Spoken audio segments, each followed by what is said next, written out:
What's up, dude?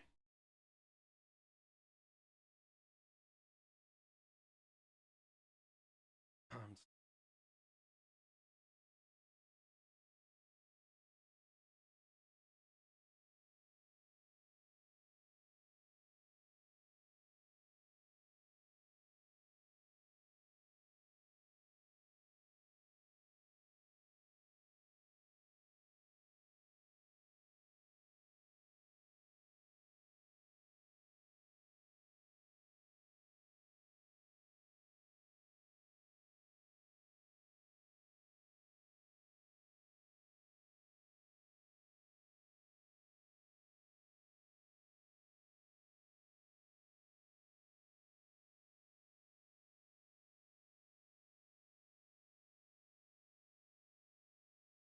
I don't have.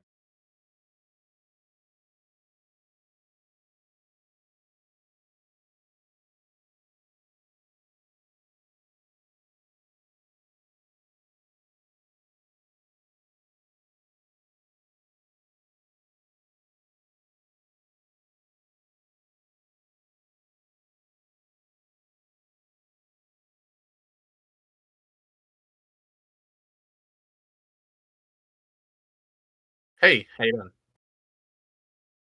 Something with Oh, yeah, that like settings. a We little just red converted. thing that wouldn't let me unmute. Yeah, we just converted this.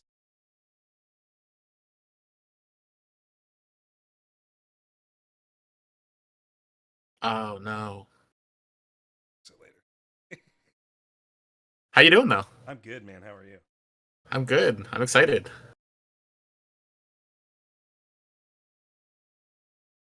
So it's funny because I have like a projector screen that I was like, oh, I'll set this up behind me so it'll be nice and clear. And as I'm pulling it out, like I knocked over a whole bunch of stuff like right onto my head as Oh, I was getting really? set up. And I was just like, oh no, what have I done? I was like, did I just get a concussion trying to go on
Good evening, Shuffle Bus Nation. What is up? It's your boy Jesse, back here for another live podcast with my good friend and co-host Neil.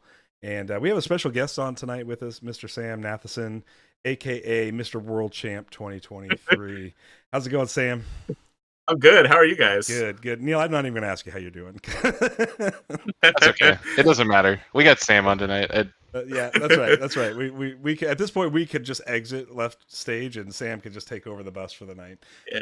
Just another tribute to the Krish like the Krish brothers did for Game 4. That's so. we're just gonna farm out the farm out all the work to not us, and then and then reap all the benefit. rake in the profits. Yeah. Whatever those are. What is going on, guys? Lots of people in chat tonight. We got Billy Bad Aim and Casey Kidd and Purple Christie's here and Eli more than Moost. Eli, you gotta tell me how to say this, man. I want to say most, but I don't think that's right. And then I don't know if Core's here or not. If not, then we get at least the better half of the Krish brothers. You heard it right, Greg. Ooh. I'll tell you what. Now's the time to throw shade at Ryan. He never shows up. He is here. Never mind. Is. That's why I'm throwing shade at told, Greg. He told me earlier today that more than most. He told me earlier today that Wednesdays are hard for him to get on and watch live. But I sounds like a slacker to me, but it really does. So you guys just finished up the Stoneblade stream. I have to apologize. I was not able to make this stream tonight. I had a little bit of a personal thing going on, and so I was literally throwing everything together for this stream in the last 15 minutes. So it was kind of a mad dash to the finish line here, but we got it all working. Super excited because we get to bring Sam on and we get to talk about the Solforge Fusion 2023 World Championship. We're going to break down your deck a little bit. How you evaluated this deck, I think, is something we want to talk about. And, also just kind of talk about your path to get this deck up to, to the point where you're able to enter it into World Championship. And then also now it's a platinum deck, right? So it's the first ever platinum deck. So, I don't know where we want to start to unpack, Sam, but let's kind of start with your foray into Solforge. Like, how'd you get started in Solforge? Yeah, so there's a store that I play at locally called Most Excellent Games. It's in Connecticut, and I play a lot of games there.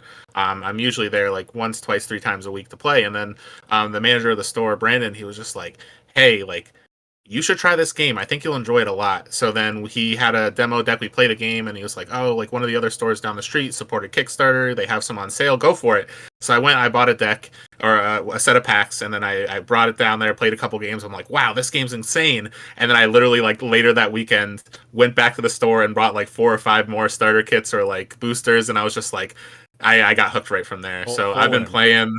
Yeah, full in.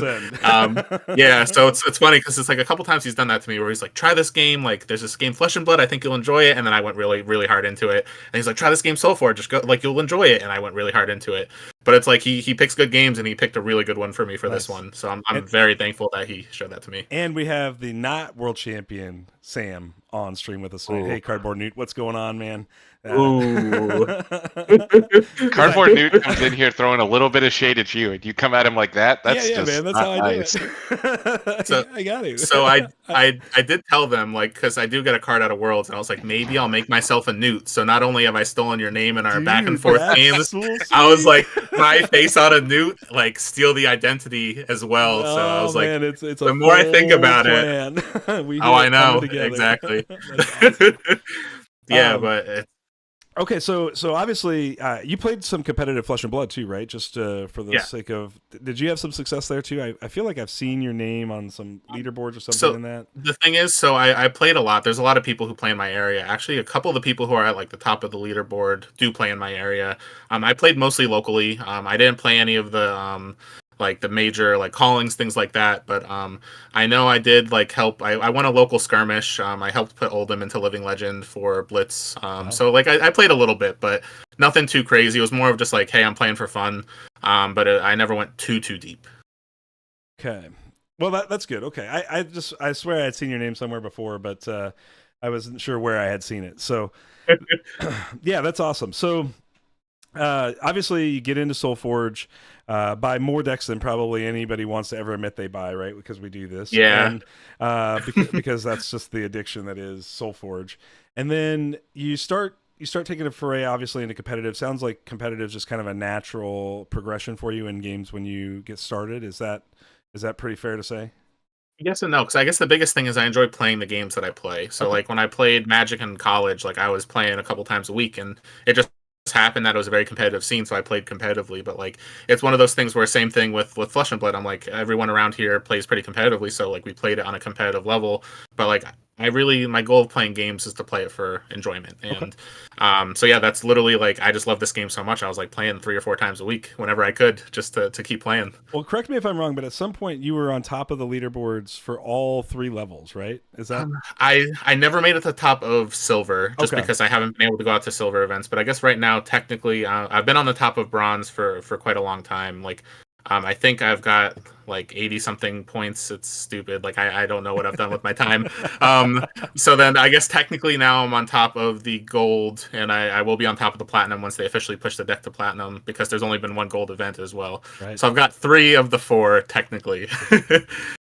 You hear, guys? If you want to be world champ, you just got to own these leaderboards. But we mentioned this in our coverage of the world championship finals match. Just like you've put in the work, and you have really proven that like hard work, perseverance, and learning this game at a fundamentally deep level can pay off. And so let's talk about that world championship deck for a little bit. I'm going to pull it up on screen here in just a moment. But until then, talk to me a little bit about like when you open these halves, did you know right away they were good, or were Yes, so this purple half I opened pretty close to when I started playing. So I opened it. It's funny because I was looking through this earlier, I think last week, and I actually opened this one on Halloween, the one with the corrupt drone, and I'm like, this is super fitting that my corrupt spooky drone that's in my deck was open on Halloween, which also shows this is what I was doing on my Halloween. I wasn't out partying, I was out opening more Soulforge, which I guess is partying for me. yeah, that's Um, right. but I had a different deck that was very similar that was paired with it for a while. And this green half I actually bought on one of the Grey Viking game sales. And I think I got it like for a pretty good steal because a lot of people passed it by for a couple hours and I saw it and I was like, how is this still there? But something like pretty early on in the game, I was playing against a few people. Autoshot was the person who he was on Discord. I played a bunch with him online, and he was playing a Forge Seal Mantis deck, and I'm like, this is insane. Like it was the first time I'd ever seen it, and I know a few other people were doing it as well. And I'm like, wow, like your Forgeborn abilities are one of your most guaranteed, one of your best abilities that you have in your deck. And if you could keep doing this over and over again, like I want to be able to keep doing this. And I'd been going through decks that I had that had Forge Seal Mantis over time and playing. I was like, what's my ideal Forgeborn to pair with this? And it was always Cersei because Army Commander 4 is insane. And based on the current meta, Death Touch 2 is so critical to be able to deal with something like a Dark Heart early on in the game with the Rumble Spark and that whole combo as one of the top tier decks. So in general, I've played a lot with Forge Seal Mantis just because I think it's a lot of fun. It's really powerful. But this specific pairing was just like, this purple half is one of my favorites that I've opened. I've been playing around with it a ton, and I just was like, I know exactly what I want out of my pairing deck, and I just happened to find it in a sale. So it worked out really well. Yeah, that's incredible. So let's talk a little bit about your lead up to Worlds and tournament play with Worlds. Did this deck was this deck one that the second you started playing it you knew it was good, or did it take some learning and some time to sort of figure it out? So it's funny because before set 2 came out, I was like pretty confident this was like one of the top 2 or 3 decks that was out there. That purple half with a different, very similar Forge Seal Mantis deck. Like I'd played it a lot, and it just like was really hard to lose because it just had so much advantage out of it. And then if I could Army Commander a Krogius, I'm like I could just finish the game very easily. But as soon as Rumble Spark came out, and I remember actually the first time I was like, wow, this deck might not be as good as I think it is. I was playing against Ankh Gaming in one of my like stream bounty challenges I was holding on Twitch, and he annihilated me 2 games in a row. And I was just like, wow, this deck might not be as good as I thought it was. And I started looking at Rumble and I was like, wow, like this whole combo is insane. Like I knew like one of my first things as soon as like people were talking about it from Fuse Fest, my goal was I need to get some Rumble Spark and like Nova Elementalist decks Yeah. because like this is wild. And the more people were playing it and people were like, wow, this is insane. And it wasn't super mainstream at the beginning because a lot of people just didn't have decks to play it. So I think there was like a group of us who were all playing Rumble Spark decks on the side, and like I know like Mundungu and myself were talking about this a ton pretty early on. Like, this is the best deck in the format. Like, they're stupid to not play it, but it's a 50-50 in the mirror in most cases, because it's just whoever flips first has so much like a large advantage. So like going into Worlds, I was like, I know I should play Rumble Spark. It's the best deck against everything that's not Rumble Spark. And then I just kept thinking about this deck, and actually a lot of times Weekend would be like, why are you not going to play your Corrupt Drone deck? Like, that's your best deck. And I'm like, you're right, it really is. And like I kept thinking back to it, and I was just like, I have to play this list. And it's funny because I actually wasn't sure if I was going to make it to Gen Con, and it was probably about a month and a half to 2 months before where I was like, all right, I'm definitely doing this. And at that point, it was when I was just like, I got to grind, I got to practice, I got to decide what I'm going to play. And I think I settled on this probably about 3 or 4 weeks before the tournament. And then I played as many games as I possibly could just to ensure that I had the reps in to feel confident. Yeah, so talk a little bit about your testing process. I mean, it's interesting because I believe you tested quite a bit with Mundungu, Matt Stanky, who was opposite of you in the finals. So obviously, iron sharpens iron here and puts the two guys in the top 2 seats, right? But yeah. So kind of break that down. What's your testing process like? So if somebody was wanting to try to achieve, the same sort of prestige that you have now as world champion of Solforge, what's that look like when you start to build a deck and you start to identify that, hey, this deck might be pretty good? Where do you go from there? How do you take known net decks and pound against those on TTS, or just talk about that process a little bit? So for me, I think the first thing is just playing games with the deck. So like I always like, if you see like looking at the bronze leaderboards, I think I've played 232 bronze matches total so far. That's and insane. It's insane. It is. I agree. And the thing is, it's just like whenever I have a deck that I'm excited about, the first thing I do is like, hey, let me find a bronze tournament I can play it in, and just give it a try, see how it feels. And I never take the first game as for granted. Like I usually need to play 3 to 5 games with the deck to understand, like, do I actually like this? Is it something I want to pursue a little more? Just because like draws and variants and all those kind of things are things you have to consider when you're playing a game, something like any card game, basically. But basically, in terms of the testing, so there's 2 people. So Mundungu and Cardboard Newt were the 2 primary testing partners I had. And really, it's like a lot of times we would message each other about decks. We would look at tournament results. So I know Mundungu did a great job of like compiling decks that he was like, these are the best decks I've seen out there. And I would send him over a couple lists. I was like, these are also really insane. And then me and Cardboard Newt would be brewing all the time, just like sending each other messages being like, ooh, I think this is a really strong card. And like, I know when they were showing me like their Rumble Spark Elementalist Shardback deck, and like they played it against me, and they were able to do like 40 to 50 breakthrough with a Rumble Spark. I'm like, this is insane. And it's like those kind of things where we're just talking back and forth, trying to figure out like what kind of advantage can you get, sending each other deck lists to try to understand like what are the dead cards in this list. Like a lot of times I'll send Mundungu a list, and he'll be like, yeah, but those cards are dead. And I'm like, you're right. Like, you're right. They're dead, and I don't want to play them. So, like, maybe I should look at another list. So a lot of times we'll kind of, like, bounce back and forth. And then a lot of times, like, I would play decks against Mundungu that Mundungu would want to try to test against. He would play decks against me. Like, we would play 2 other people's decks just to see how they performed.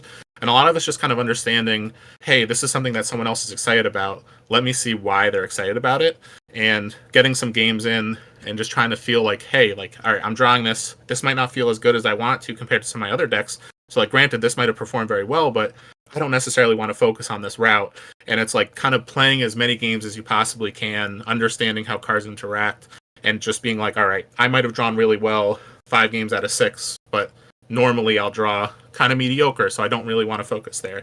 So that's where it's like I look for a deck where I could draw my 5 worst cards, and I'll still feel like I have a hand that I could play at least 2 or 3. And at that point, I know my deck is worth taking to the next level, and then I just play as many games as I possibly can to see if it's worth it and see if I enjoy it. That's awesome. Neil, you got anything to add here? Any questions you want to ask Sam? I mean, you kind of covered it all. I just love doing the coverage of the 3 top 8 games where we followed you. I don't remember why like we picked that seat in the top 8. In the quarterfinals in the top 8, we chose it because neither Sam nor Nate the Weekend had been on stream yet, and we both know those names. Well, that was names, he played Nate in the in the quarters. in the Or quarters. was it No, Semi. no, It was semis? semis. It was Gorman. Me and Sorry, them, it was getting- yeah, it was Gorman. Gorman. Yeah, that's what it was. And Gorman hadn't been on stream either. Also, another competitor that we've seen at top tables. So it just seemed like a really obviously all the top 8 was a murderer's row, right? So we just kind of had to look at what we had and said, okay, which is the one we want to cover? And I guess we picked the right one. kind of purely out of happenstance, but that's awesome. That game was incredible, by the way. Like, Oh. I was watching back the coverage, and by the way, you guys did an amazing job. Like, I knew what happened in the games, and I was still like on the edge of my seat watching. And then like, there was a couple of points where like I think it was like the comment you made. I think it might have been the semifinals about like the murder and the life insurance thing. And I was like driving home from work listening to it, and I was like laughing hysterically while I was driving and trying to like keep my eyes on the road. And I was like, you guys did like a really great job, like making it fun, light, but also like keeping like really good content in the explanations of the cards. Well, that's very nice of you to say. We What tried. I was gonna say was in the game in Gorm was the first time we saw you like loop the lead the charge. I And- remember. I just had no idea what was going on. No, And- Yeah, like- it was funny because I'm like frantically scrolling through my phone trying to figure out what you did because you did it so quick. Obviously, having practiced the deck, like knowing that combo exists in 2 forms with the Forge Seal and the Necromancer. And I'm like scrolling through my phone. I'm like, what the hell just happened? Why is this thing at like a 4172? And it did take us a little bit to figure it out, but it was absolutely epic. Once we did, we were like, "Oh my lord, that's incredible." your deck is absolutely insane. Like, Oh yeah. I would like to see the numbers of like your testing or whatever against Rumble and how often you won or lost. But when you count up like the number of cards that have a place in the games out of the 20, it's like 18, right? Yeah. Like it's like, Exactly. which is absolutely bonkers. There's no decks like that just you can never miss. It definitely. That's- I mean, you know, for most decks, lead the charge is a liability card, a dead card, right? It just doesn't do much. It's kind of like, but in this deck, like even that card is incredibly powerful and really cool, Right. And it wouldn't be as good if you didn't have both halves. right, Like yes, having Forge Steel Army Commander and the Necromancer both like makes it go off consistently, I'm sure. Oh yeah. And- And actually, it's funny because when I was trying to get this green half to silver, because I had the purple half silvered around store championship time, I bought this half, like I said, from one of the sales, and I paired it with a couple other decks, and like I just could not finish in top 2. Like I was getting 3rd place, 4th place. A lot of it was just off breakers, and like I was just like, I know this deck's incredible, and I know I need to pair it with my other deck, but like I've got to just somehow get this to silver. And I was like stressing because like leading up to it, there was a lot of bronze events that I was just like chugging along, just trying to get this green half to silver, and I was playing almost every night, and I was just like, I had to trust the process because it's like the 2 decks meld so perfectly together, but it's like you got to have the right deck. So it's like this purple half, it's really strong, but like with the right pairing, it's incredible. So it's like I agree. It's just like this is one of those things where you can have an amazing deck, but if you don't have the right pair, it might not perform as well as you want it to. So you made a comment on our coverage. I believe that was you that made a comment on our coverage, just saying that if the finals would have been a best of 3, you think the outcome may have been potentially different and gone in Matt's favor instead of yours. Yeah. I'd love to hear you unpack that because obviously you've put in the games, you put in the reps. Like, are we talking? I mean, what sort of percentages do you think Matt is favored in that sort of environment? I would say, sorry. No, finish go what ahead. I you're was just going to say, Bernie says it was frantic. Every day I'd get a message about a green half needing silver.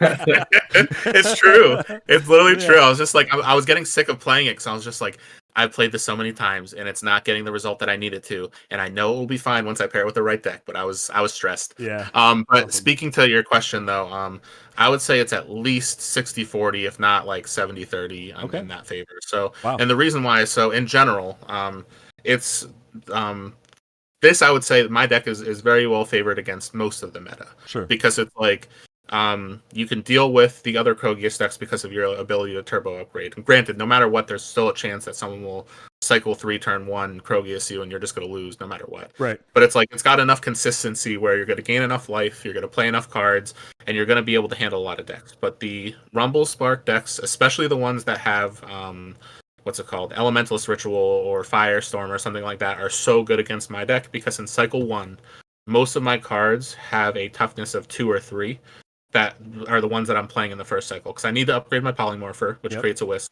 I want to play Summoning Council. I want to play my Mantis. So it's like in my first turn, let's say I draw like a Polymorpher and a Forge Seal, or like one of my turns. So then they play something like Elementalist Ritual, completely wipe my board. I can't play my Forge Seal anymore. They completely lock me out of the game. So it's like I'm basically stuck playing suboptimal cards the rest of the game because of the fact that they can just wipe my board over and over again. Right. And as a result, it's like you really have to know the deck well enough to play around those kind of things. So it's like I play this deck differently against everybody I face, depending on what their list looks like, depending on what they're playing. But specifically the Rumble decks with Elementalist Ritual, like that's what I lost to in round 1 of the event. Was just a really strong, like if it has Thunder Crash as well, like that can completely just like you could have those crazy turns where you could deal 20 to 30 damage.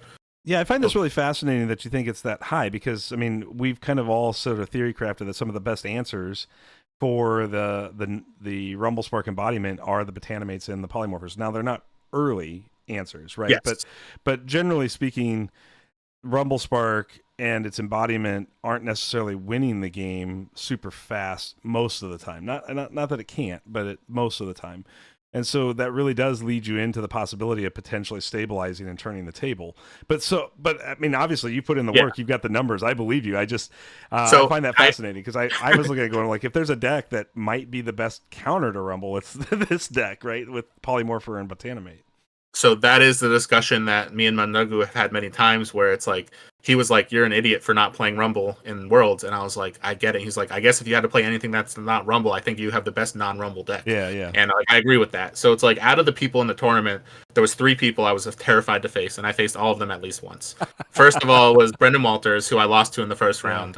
He had an amazing deck, I know, and like he killed me before cycle 3, and the right decks with the right pilots and the Rumble Spark decks can just destroy me before I even get to the 3rd cycle, and it doesn't matter because like I can't play all the cards I need to play. Right. So it's just like you just take damage, hope that you could kind of live, and then hope for the best. So that was one of them, and I lost to that in the first round. I was like, uh-oh. And I was like, all right, but at least I lost, so I'm not going to face a Rumble Spark deck, right? Second round, I faced Church playing the deck that I was second most afraid of. So Mandungu was the first because I played it so many times. The last time I played Church, he beat me. I think it was like cycle 2, turn 1 or 2. Like he had a crazy like 30 damage turn. Church's red half is really, really good. Oh, I know. And it's like when it goes off, it goes off. Yeah, so then it's like I ran well against Church and I was able to have the right answers. But afterwards, he was like, last time you played against me, you played that completely differently. And I was just like, it was the reps. It was just knowing how I had to play this specific list against the Nova decks, the Rumble Sparks, all that kind of stuff. It's just I knew the lines I had to take to potentially live and win. And then, like, obviously in the last round, playing against Mandungu, I was just like, afterwards, I was like, man, this is wild because we played this so many times. And, like, we were laughing. And, like, literally, like, the first play of the first turn, I played Corrupt Drone. And I've never played it once in any of our testing games because I can't take damage. Like, any damage he's going to deal to me, it feels so aggressive. I took 5 damage at the beginning. And I was just like, what have I done? Like, I probably lost this game. Like, but I was like, it's the only move I have right now. And, like, I'm on the 4, so I guess I could do it. So it's like literally he laughed, I laughed, and like afterwards we've talked about that game like quite a bit. And like there was 2 key moments, and like we could talk about that like a little in a little bit, but literally it's just the fact that like it's just from playtesting those like the specific build with like Thunder Crash and like Elementalist Ritual and like every like aggressive creature and things like that, like those could just steamroll any sort of control deck before you have the ability to go off. So do you think that there's a like you've been saying they kill you sometime in cycle 2 or whatever when they win? Is there like a curve of this where if you get to a certain point against a deck, you know you're going to win because your late game is so much better? So the thing is, if I get to cycle 3, I could breathe a little bit. But the funny thing is, even if I get to cycle 3 with all the damage they could output with like the level 3 Dark Hearts and like the aggressive creatures, the Rumble Spark. So it's like it's all about like playing the game of if I'm on Forge, I need to be really careful because off Forge, if they have a Rumble in the front and they could kill my creatures and push damage, like I'm done.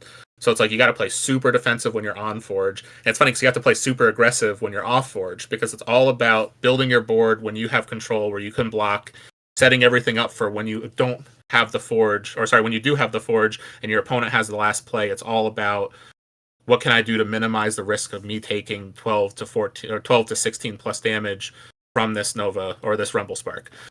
So it's tough. It's exhausting to play against, but it's just that thought process is what's so critical in that game. I mean, I think somewhere between the semifinals and the finals, I asked you how you were feeling, and you'd made the comment that like this deck is so difficult to play.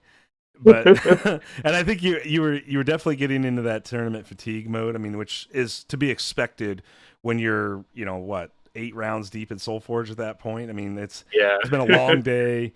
You've played a lot of reps. You've done a lot of different things to get to where you were, and it's fascinating because that's a testament to then the automation that you sort of built into your brain by repping that out. And I think that's a key takeaway. We talk a lot about that on the show when we do get into competitive talk about once you kind of hone in on the deck, you're going to play competitively. The best thing you can do is just play 100 games with it, right? I mean, exactly. That's just all you can do. Even if you lose 50 of the 100, right? You're still probably playing a very good deck, and you're still probably getting to a point where you can outplay many of your opponents who have not put in that same amount of work. Because that's work. I mean, that's what that is. But it's fantastic, man. And Neil and I just had so much fun covering your finals matches, your top 8, top 4 and finals match. I mean, one of the highlight plays for me in the finals was when you had just done a little bit of damage somehow. I don't even remember what card you played to his Darkheart to take it down to 6 life, but it's just so you knew you were going to go into cycle 3 and be able to life drain it. And none of us were thinking about that at all. So, so at the end of the day, I was like, oh my God, that was brilliant. It was one of the most brilliant plays I had seen all day, because I mean, obviously that's all known information, but it's really easy to miss that, right? When you're solving a puzzle, you're sometimes looking at the cards in your hand to solve the puzzle, and you were obviously a step or two in front. I think that was actually your first card play even, so it wasn't even the last card played before you were going to do it. It was literally you did this thing, and I was like, oh, well, clearly he's got some sort of plan to deal with his Darkheart now, right? That's what he's doing, but it wasn't now. It was the next turn. And it's funny because I was actually watching that back, and when you guys were like, "Oh, he's probably going to give the Rumble Spark -2/-2, or -4/-4." I forget which level of Necrotic Walker it was. Yeah. And I was just like, "Oh, they'll see why in a second." Yeah. Because it's all about I know what levels of toughness I need to get my opponent's creatures to be able to deal with them with the removal in that deck. So I was just like, "All right." But after combat, the Rumble will be low enough where I could deal with it if I need to. The Darkheart will be low enough, and then the Necrotic Walker in front of the Rumble means that even if they kill it with removal, I can still get a creature back to block. So it's them having to kill 2 creatures and put all the resources into dealing me damage. It's that's why a card like Necrotic Walker is an MVP in that deck, because it's normally you look at it and it's just oh, whatever, but it's it's 2 bodies and removal, and it's just everything I could ever want. It's basically always a 2-for-1, right? I mean, and sometimes it's more than that, but I mean, Necrotic Walker. I mean, we watched you play that a ton throughout the weekend, and I mean, it was amazing. So that was the moment that stood out to me as the brilliant play, where I was like, oh, Sam is just on another level from the rest of us here. He's got it figured out. So.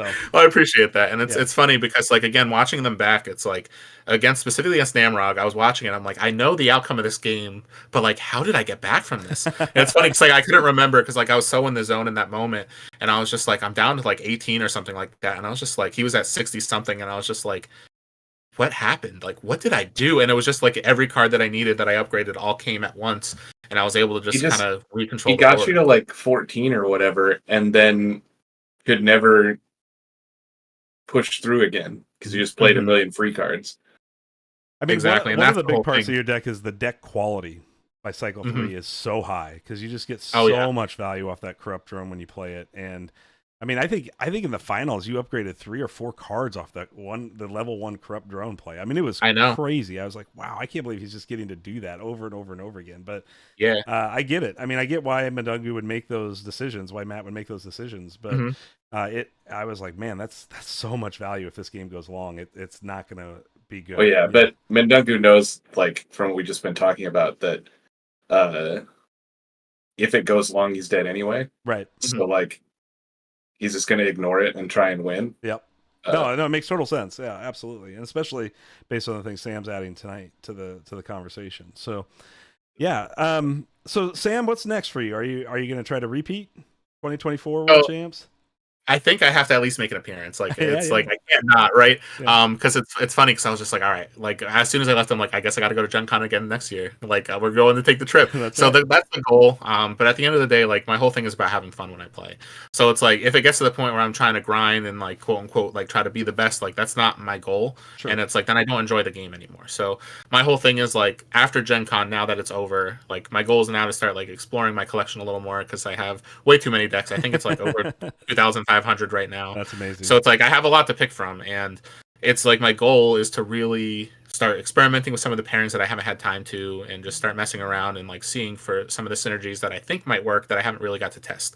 So it's like over the next few months, like that's the goal of just have fun, enjoy playing the game. It's not that going into Gen Con wasn't fun, but it was just like I kept playing the same deck over and over, or the same couple decks over and over, and I didn't really get to like enjoy the variety because my whole thing of getting into Solforge and really enjoying it was because every week I could play something different. So like I had 2 local stores and then an online event I would do every week at my heyday, I guess you could call it. And like I would go play one deck at one event, the same deck at the next event, play it online, and then not play it again. So my goal is like, hey, let's play it 3 times, then let's cycle. So it's like I'll build a deck a week, I would try them all, and then just have fun playing against different people. And like some decks I would be like, this is insane. Like I had a double what's it called? Double Palladium Simulacrum deck. I had like a bunch of like random like cool stuff that I was playing, and Flame Chamber Savant. I had a double Savant deck that was pretty wild too. Double Apocalypser deck. So I would try to find cool betrayers, pair them with themselves, and be like, if I double these up, will this be fun? So it's like I want to go back to stuff like that where I could just enjoy playing fun lists and then like kind of cycle through, try a bunch of stuff, and then like eventually I'll probably fall on something and be like, oh, this might be a good competitive deck. Put it to the side and eventually try to grind it a little bit, but. Right now, there's not any like huge events I think announced at the moment, so there's no pressure to play competitively right now. So it's like unless you're traveling up to the Rust Belt for the because they have. If Church is still in chat, he can correct me. Gamehole Con, and there's another one, Con of the North. Oh wow, yeah, that's awesome. All right, so I stand corrected. There are competitive events coming up, but like they're out of my range of travel, so it's I guess it's a little bit off the radar for me. But like that's the thing where it's like there's a couple like silver events coming up, but like it's the perfect opportunity to have fun. So that's my goal is to just have as much fun as possible playing. I'm gonna try to host as many online events as I can because like I worked with Alex to try to kind of help the community fill a gap whenever we have events or nights without events. I just want people to have the ability to play. And I'm really trying to help spread Solforge through Connecticut because there's a couple stores that were playing a ton. They both kind of dialed back when other games came out, and I've gotten one store really excited again. I think they also saw me at Gen Con, and they were like, oh, we got to start playing again now that we have the World Champ at our store. So, like, we're really going to start rebuilding the community, and I've got a lot of, like, decks and promos and stuff that I've just accumulated over playing that I'm going to try to start giving out at stores to people who like don't have the ability to play right now or haven't really played the game, just to trying to get people in. So that's my goal over the next few months, and then eventually I'll start trying to play competitive again. You think you're going to show up at PAX? PAX? Oh yeah, PAX definitely in December. That is within driving distance for me. So this is the first. We got to convince Florida boy. That's what we got to convince. Yeah, do it. You're as far away from that as I am, I think. I know, but I'm used to the cold weather, and I have a coat. You don't. That's true. I will bitch the whole time. Ryan says I'm now hosting an event at my host and calling it competitive. If that brings Sam to Minnesota, that's awesome, Ryan. Maybe one day I'll make the trip out. Yeah. Carbonite says watching you play is magical. That's high praise from a very solid and very strong competitor too. So that's awesome. Oh, I heard this sarcasm in their voice as they said it. Don't worry. That makes sense. Yeah. So Sam, I just want to thank you for coming on the show tonight, talking a little bit about your process, talking a little bit about your experience with the tournament. Obviously, we're not going to break down round by round. You probably wouldn't even remember most of those. Maybe you would, sure. but I know how it goes when you try to break down competitive events. You're like, I don't remember who I played. I played 8 games that day. I don't even remember if this game happened with this or this game happened with that. But at the end of the day, we just want to give you a huge congratulations on being world champion. That's pretty exciting to be the first ever world champion in Solforge Fusion. And we wish you just nothing but a bunch of success in the future. Both Neil and I are fans of your play, and we'll be watching closely. You do some content, so you should plug that right now. You should let people know, in case true. they don't know, where they can watch you participate in this deck leveling up process. Where can they do that? Yeah. So I stream on Twitch. Yep. So my channel is Nathas Gaming, Nathas Gaming. I also post all of my content from Twitch on my YouTube, which is also Nathas Gaming. But also I sometimes post content directly there. So there was like a couple, like maybe a month or two ago, I was just like, you know what, I want to open a case of Solforge. So I opened like 24 boosters. And like I think I did it right to YouTube, but sometimes I'll do like openings or like things like that directly to YouTube. Awesome. So yeah, both places are a good place to find me. We will link those in the video description down below for anybody that's catching this VOD on demand instead of live. So be sure to follow Sam. Be sure to subscribe to his channel, because obviously if just watching him play is going to make you a better player, no doubt about that. So but yeah, man, I just want to congratulate you again and thank you so much for coming on the show and taking some time out of your night to spend with us here on the bus, because it's been an absolute pleasure and an honor to watch you.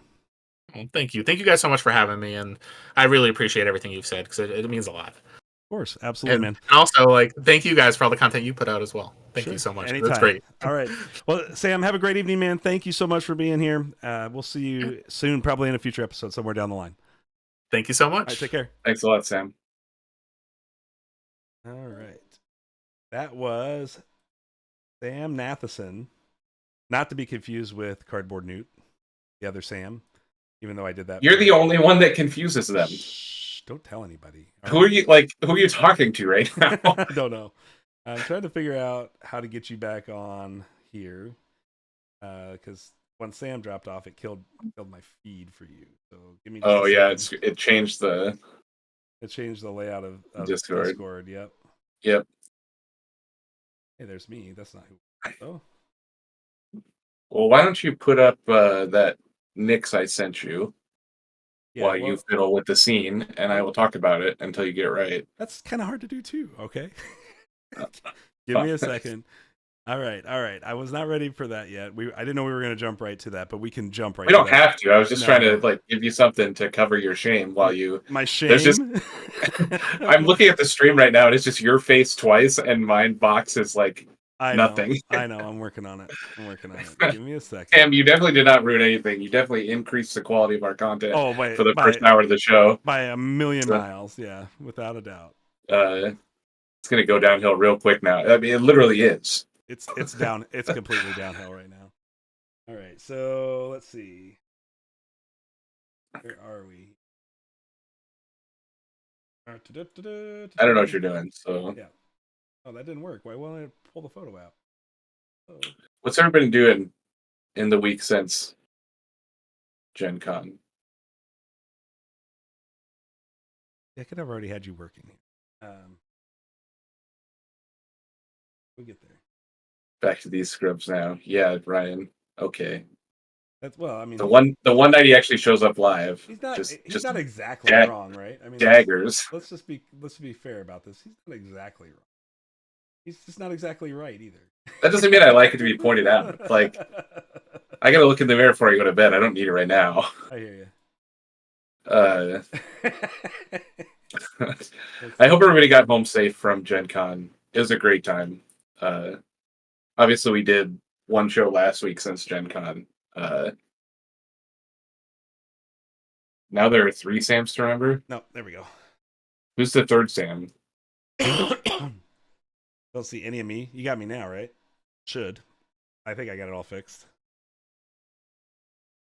Raj is in the house from Hawaii, I believe. Raj, are you safe? I don't remember which island you're on, so please tell me you're safe. I'm coming to see the beautiful islands of Hawaii here in a couple of weeks.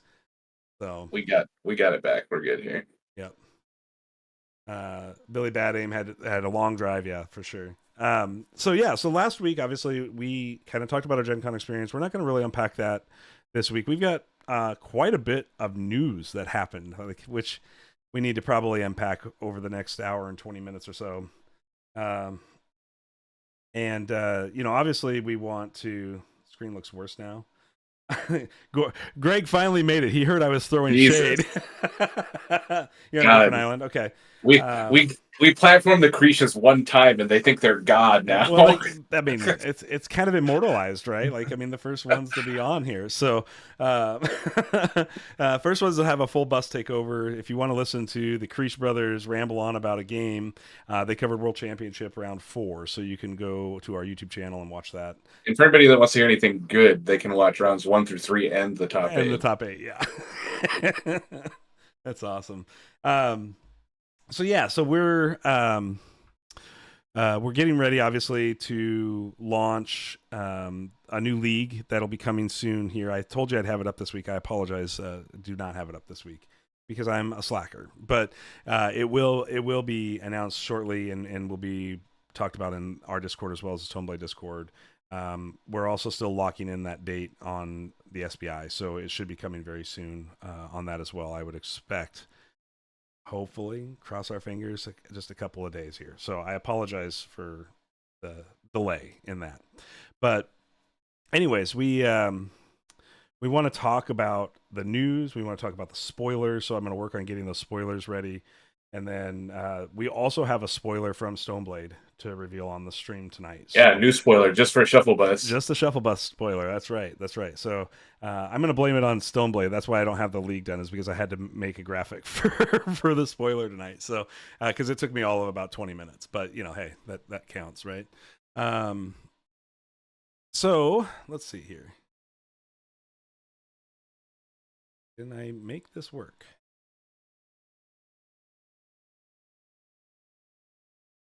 Hey, I can make it work. It doesn't look great in a browser, but it's not terrible. Okay. See if we can bring this up now for you all. So obviously on the Stoneblade chat or stream tonight, they did reveal a new Nyx, and we want to break that down here. Yep. While Lucas and Fletch were playing their games, they showed off the new Nyx abilities, which are kind of neat. Yeah, I mean, I think obviously. All right, here we go. There is the new Nyx here. So, this is 3 new abilities, right? All of these are new. I didn't get to see these pre-stream, so you sent them over while we were interviewing Sam, and so I just glanced at them. But yeah, I just snipped it off their stream. Maybe they posted something better in the Discord post stream, but this is what we got for now. Yeah, that's fine. So we've got Dead of Winter, which says you may give a creature -3/-3. If you have 1 or more spirits in your banish pile, you may give another creature -3/-3. Banish pile is an interesting choice here, and I think it's kind of cool because obviously it just essentially means like, have you played a spirit this game, right? Right. But 2 -3/-3s is pretty good, right? Like in general. Right. And noticing that this is the cycle 2 ability, potentially it scales to. I mean, the obvious scaling would be like bigger -/-. Right. But potentially it will, if you have 2 or more spirits in your banish pile, do it 3 times or something is a possibility. So the cycle 3 ability here is Nyx's Rebellion. Choose a lane, destroy all 1 and 2 cards in the chosen lane. Obviously, the thing that's going to get everybody excited about this is mentioned already in chat by Core here, is Exalt Destruction. Ryan adding in that Nyx's Rebellion is terrible. I guess I haven't had enough time to really think about whether or not this is good or bad. The thing that I pointed out on their stream was it's another ability that sounds like it can kill Krogius, but it doesn't. Sure. I was wrong. Because it does kill Krogius if it's your Krogius, because Krogius is only immune to enemy abilities. Oh, wow. So you can kill your own Krogius, just not theirs. So Raj is adding in bye-bye RSE. So Rumbleheart here. Well, maybe it's only bye-bye RSE if it's the energy. Right. Because if you kill the embodiment, they'll just put it in a different lane. And I think they can even put it in the same lane, because the whole thing will resolve, and then... Yeah, so what you really have to do there is make sure there's no Dark Heart in play if you want to hit the Exalt version, right, of the RSE, the Spark ability, like the Spark embodiment or whatever it's called, energy embodiment. But, you know, I mean, obviously destruction abilities are strong. Death Touch on Circe is a good ability, and this is not a bad ability, but this does have potential downside where it's the whole lane. So you Yeah, I mean, it follows the Nyx theme, right? Right. Like the Nyx was supposed to be the sack your own guys deck. So, potentially you would have a situation where killing their good guy and your bad guy in the lane to trigger your things died this turn abilities is like what it wants to do. right. But I think it's a fine ability. It's just Right. So a couple of clarifications here. Ryan's saying it's not the ability, just the rebellion. So he's clearly just talking about nonsense at this point. Christy is agreeing with him that the name needs work. Yeah. They're adding in that obviously the embodiment as a level 3 card can't be hit by the cycle 3 Nyx's rebellion. That is true. And sorry if I misled anybody to believing that. I was saying that you could, but I'm assuming that the cycle 4 version of this would be any creature, but I could be wrong. Right. It's most likely just level gated like everything else as it changes. So the last ability, cycle 4 ability on this Nyx is Loyal Beyond Death, and it says give one of your creatures +9 attack. The next time it is destroyed this turn, reanimate it. We've seen this be powerful in a similar form with Steel Rosetta and is it Tinker that I'm thinking of? No. Tinker is make the make 2 gizmos. What is repurpose? Yeah. I mean, we've obviously seen reanimation effects be very powerful but this one's a little different because you want to try to get value out of that +9 attack instead of just having the reanimate clause. But I mean, you can still just take advantage of it in the same way repurpose works. This ability might be like really good at cycle 2. You know what I mean? Like it'll be like +3 attack, and the next time it dies, reanimate it. So you feel a lot less bad about like if you just sacking your guy to something to reanimate it. Yeah. Which I mean, it has value if that's like a Zimus or a This to me feels like a weak cycle 4 ability, but it might be good in the other slots. Yeah. Yep. So I mean, I think this is the right step for Nyx, because one of the things that Nyx, in my opinion, has had problems with is not really having great removal tools in her toolbox, right? I'm assuming it's a her. Oh, yeah.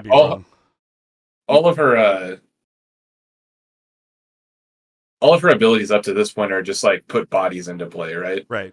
Chrissy's saying when something reanimates, it gets deploy again. Necreum loves deploys. Yeah, Chrissy, that's what I'm saying. Like, right. That's why I think it's better at cycle 2 than it is at cycle 4. If at cycle 2 and cycle 3 it reanimates, the attack value is nearly meaningless in those scenarios. In this scenario, 9 attack becomes a weight you have to sort of think about. But I bet it's 359 probably, because that's like their normal numbering. And at 5, like the 5 is good, right? Yeah. Like the Stitcher Mantis combo Raj is talking about, it comes to mind as he's just saying Stitcher or Mantis as like a good come into play ability. Yeah, but I think Loyal Beyond Death for both Stitcher and Mantis are pretty solid. So, yeah, I mean, obviously, like. So good cards with come into play abilities, and you get to do it again. Wow. Yeah. I'm prolific at this. That's some real John Madden level analysis. You're absolutely 100% right, and Madden is inviting me out to visit him in heaven someday. So because he knows how good I am, I got an email. So yeah, I mean, I think this is a cool Forgeborn, and we've seen, up to this point, we've seen the Exalted Sunder and the Exalted Oros, and obviously this is just a regular Forgeborn. So this is the first time we've gotten to see a regular Forgeborn. The thing I will say is that Nyx's Rebellion is the kind of ability that we want. Mid thought, Ryan has brain burst me there. Reanimating a Terra Charger is okay. That's extra good because it actually does care about the attack. Right. So Utera Charger. But no, it doesn't work. Yeah, though. It doesn't work that way. You can't bust the Utera Charger. That's too bad. Yeah. You'd have to like kill it some other way, and then you're kind of like doing too much work. Yep. Mantis level 3 anyway, to reanimate itself is Carl Testa adding in here. Is that infinite with loop with Mantis? No. Why wouldn't it be? Well, you guys have some way to destroy it still. So. Oh, if it's a mystical Mantis, then no, because replacement doesn't destroy it. Right. So it needs to be a Doom Mantis. A Doom Mantis. If it's a Doom Mantis, you kill him. That's hilarious. But you can't have Doom Mantis because that's in cycle 2 and there's no or set 2 and there's no Mantis in set 2. Yeah, but this is from set 3. We don't know it's gonna be in set 2. Yeah, that's true. Maybe Mantis makes a resurgence in set 3. Yeah. So Ike adding, you have to find a way to kill the Mantis over and over. Can't activate after combat, right? If it's Doom, it just you stack them, right? Oh, but you can't though, because you have to kill it not in a batch because Mantis has activate to do the ability. So there's never a time when it goes infinite unless you have an additional activate to sack something. Right? Because it all goes Doom Mantis, man. Yeah, but it doesn't work. I'm sad that doesn't work, but it doesn't work because there's never you have to have like an open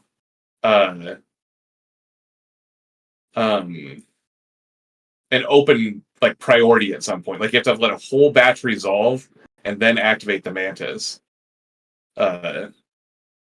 So let's just look up Doom Banshee here. You may destroy another one of your creatures to deal 5 damage to a creature or player. So if you had a Doom Stitcher, well, it doesn't matter because you can never have an open priority. There will always be a batch. Yeah, that's true. So like it would have to be another creature that says like activate sack a dude. Right. That also loops because if you're activating it, then you can't loop that one. Like it probably doesn't work. Slay only work on enemy creatures, destroying enemy creatures. Yes. Okay, I was wondering. Otherwise, there'd be infinite combos with Indomitable Fiend and that's where Icarus. Yeah, that's where I was going. Okay. But anyway, the thing I was going to say about Nyx's Rebellion, not that it's great or bad or medium, is just that this is the kind of ability we wanted to see that to deal with Rumble. And by that I mean it's an ability that you essentially always have access to. Yep. It's an ability that does something else. So if you're not in the situation that you get to kill the energy, it still is turned on. It's not a blank. Right. And it's essentially like a common. Fletch adding in Unstable Vortex here to the conversation as well. So Unstable Vortex is a cool one for sure that Loyal Beyond Death is good with.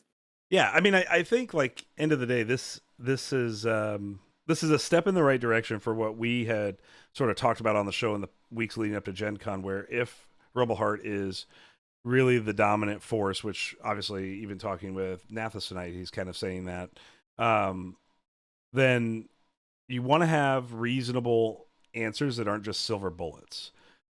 So right. And I'm not saying that this like kills Rumble or anything, but this is the kind of thing that we need to see. Right. Where it's one that you're pretty okay having in your deck, whether it's a card or an ability on a Forgeborn. It's something that does something all the time, but also happens to kill the Rumble. So I think that's good. I think it's a step in the right direction. Everybody's talking Unstable Vortex. I just want to pull it up so people that are maybe don't know the cards by heart get a chance to like see what we're referring to here. So you can Unstable Vortex it. You can use the Nyx ability, Loyal Beyond Death, and then get big value off of the Unstable Vortex, and then reanimate it as well. So yeah, kind of cool. Kind of cool overall flavor. Yeah. So Portal Shade, is that what you're talking about, Raj? But I mean, I think all in all, this is the kind of thing that you really want to see come into the game at both a Forgeborn level, and also then just this kind of effect existing on a card would also be very good. And we've seen that in the past where like Forgeborn abilities are weaker versions of card-based abilities, right? So maybe the card-based ability at level 2 is or even at cycle 3 is non-gated, right? So I mean you could see that being a thing very easily in a card-based ability as well. Now I don't know what color gets that. but it's interesting to think about it. So, Right, Ryan. I'm working under the assumption that the bigger one hits the Rumble. Christy adding that there's some Solforge Fusion trivia. Nyx is alive, which we don't see very much in Necrium. So obviously implying that Circe is undead. I did not know that about Circe. Maybe I missed that in the lore somewhere. Ryan adding, it still may be level gated. Obviously, that's what you're referring to. Raj's mind is blown at this point in the conversation. But yeah, And Ryan, the embodiment is level 3. The Rumble Spark Energy is actually a level 2 card. Mm-hmm. And that's what you want it to hit anyway. So Right. that's like what's important. Right. So Neil, should we go ahead and lead into our? I don't know. You want to steal Eli's preview too? If you've got it, I don't have it. I do. Okay. Yeah. You can send it my way. Like everyone, please. Anyone who's listening to this, go like put a thumbs up on Eli's More than video most. is more than most Yep. on YouTube, and his most recent video is his spoiler for Mount of Heroes. Yep. So I don't want to take credit for this. Please go thumbs up his video or whatever. I guess it's on Twitch actually. Sorry. It's a clip on his Twitch channel, More Than Most, twitch.tv/More Than Most. And You have the it card? is Or do you want me to just go I out there? I can snip it, I guess. Well, let me just go to More Than Most. Yeah. All right, everybody, you're going to get a little bit of More Than Most. Not found. What am I doing wrong? I don't know. Here, I'll send you the link. How about that? I don't. What? Twitch messing with me. Yeah, on Twitch. Okay, so I just slacked you the Yeah, I got link it. to the video. All right, so y'all got his Twitch channel up here. I'm gonna do what I tell everybody to We'll do. see if we get and- demonetized or some dumb thing for streaming Twitch through YouTube. Or, we probably will. I just like pause the video at 2 minutes because that shows the card. Okay, I was just looking at the card, but we'll go to 2 minutes here.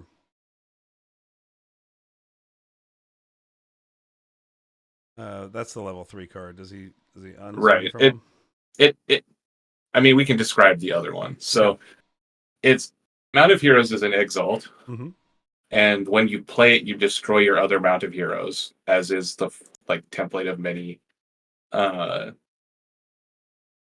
exalts up to this point. And it has activate, deal 2 to the creature in this lane to give that creature +4. The level 2 version is activate, deal 2 to the creature in this lane, and it gives that creature and the creatures adjacent to it +4 attack. Right. And the level 3 one is activate, deal 2 damage to the creature in this lane. If you do, each of your creatures get +4 attack. Obviously, So it's activate like on this is super awesome, right? Well, yeah, it's like the Furious adjective, except the level 2 and 3 are like much better. Right. Because they give lots of buffs. This card's pretty cool. This card's cool in the one that they gave to us to preview. So I guess I know where Stoneblade's priority lies. Yeah. But I mean, Eli is cooler than us. Let's be honest. That's true for sure. Eli, another one of the folks that I was very happy to meet and interact with at Gen Con. Yeah. So I mean, my quick takeaway on Mount of Heroes is it's interesting. Card seems really good. I think it is good. Yeah, I think it's really good, but it's still going to be a tempo play, right? Level 1 and level 2 are going to be pretty big tempo plays. I mean, level 1 is like kind of meh, right? Like, right. It's like a plus. It's like this guy trades instead of not trading. Right. Now, granted, if you could put it on a breakthrough creature or something, but it might get some value. As soon as, and you can like trade up obviously with it. You know, if your guy's like a 3/3 or whatever, you can make it into a 5/1, and that trades a lot better than a 3/3 a lot of times. But once you hit level 2, then all of a sudden it's crazy, right? Like Right. you get a lot of stats at the cost of 2 life on one creature, and then obviously level 3 is like a ton of stats. So it's not good in a vacuum because it requires you to have multiple dudes in play. Yeah, it requires setup and this play, level, right? the level 2 version requires you to have guys in play, and specifically guys in specific lanes. Right. But I mean, this card feels pretty good to me. Like, yeah, I'm obviously pretty impressed with it. The first thing everybody's going to do is put it in a shardback lane. Well, Like, for sure, right? I mean, it's just like, and it doesn't have to be a Fury shardback. It can be any shardback. I guess yeah. that's assuming that shardback is in set 3, which I think we did find out. Or you have a Betrayer shardback. But I think Fletch kind of alluded that shardback would exist in.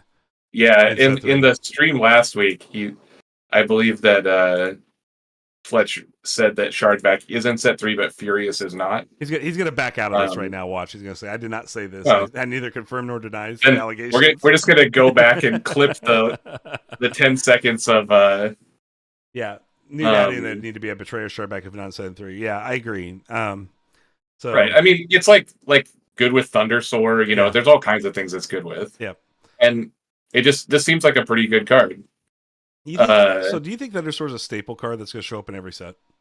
Because I think there's certain... Not necessarily. But it could. Armored Shardback. Do you have an Armored Shardback, Church? I need to know this now. Cardboard needs got a Betrayer Soothing Shardback. Right, Soothing would be Utera. Yeah, the Armored is really good. Yeah. Armored would be also insane. I guess is the renewing one. I don't know what the adjective actually is. It's like if this has less than its regular life, heal it some. Yeah. Is that in set 2? Could you get or whatever that is shardback? I don't think that's a set 2 adjective, unfortunately. For us plebs that don't have 10,000 decks, I have 1 shardback or 2 shardbacks in my whole collection. None of them are Betrayers. I can promise you that. I mean, yeah. We could get into that a little bit, but there's gonna be like, this is a rare, I think. Yeah. Wait, no, this is a common. Yeah. So this is a common. So there's gonna be like a shardback, like many shardback decks that have Mount of Heroes in them. You'd have to think this is a card that algorithmically like triggers the roll for shardback potentially, right? I'm not sure that shardback asks for self damage, but maybe it does. Yeah, I don't know. Thanks, Newt, for it's regenerating was the adjective I was trying to think of, but well, I mean, all in all, like obviously the Cycle 3 version of this is pretty great. Yeah, but the card is not like insane or anything, but I think it is good. Yeah, I mean it's one of those cards that I think has a real opportunity to do some pretty cool stuff. So it's interesting that it's reusable because I don't think that we've had we've had some exalts in set 2 that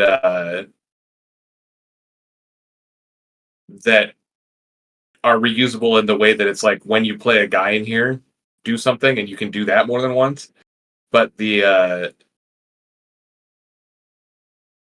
this has like activate, do it. So even if you like miss on cycle 2 or whatever, you just keep the cycle 1 in play and you can keep doing it. Right. And cycle 1 obviously is pretty solid if you get the right combo pieces. And we've seen other like Thunder Stomper, for example, is another card that cares about like taking some damage, like to get value. Thunder Stomper deals damage. Right. But it's in that same it's in that same design vein. Right. As there's a lot of cool self damage. Carl asks, do ready spells creatures only ready creatures? I assume that they will say on them, like, choose a creature and ready it, or choose a card and ready it. Well, so you'd have to just see if prepared is I assume prepared says creature, because we didn't have anything at all that said choose an exalt prior. Ready one of your creatures is prepared. Right. I don't think that there was anything that choose a lead the charge. Choose an exalt. Lead the charge was ready a creature. Give a creature plus 15 ready at applying the creature. And then, what is it? Scythian Yep. experimentation. Scythian. Scythian experimentation and the red card I can never remember that gives attack and mobility. Give a creature plus X and ready it. Yeah, I think these are all creature specific.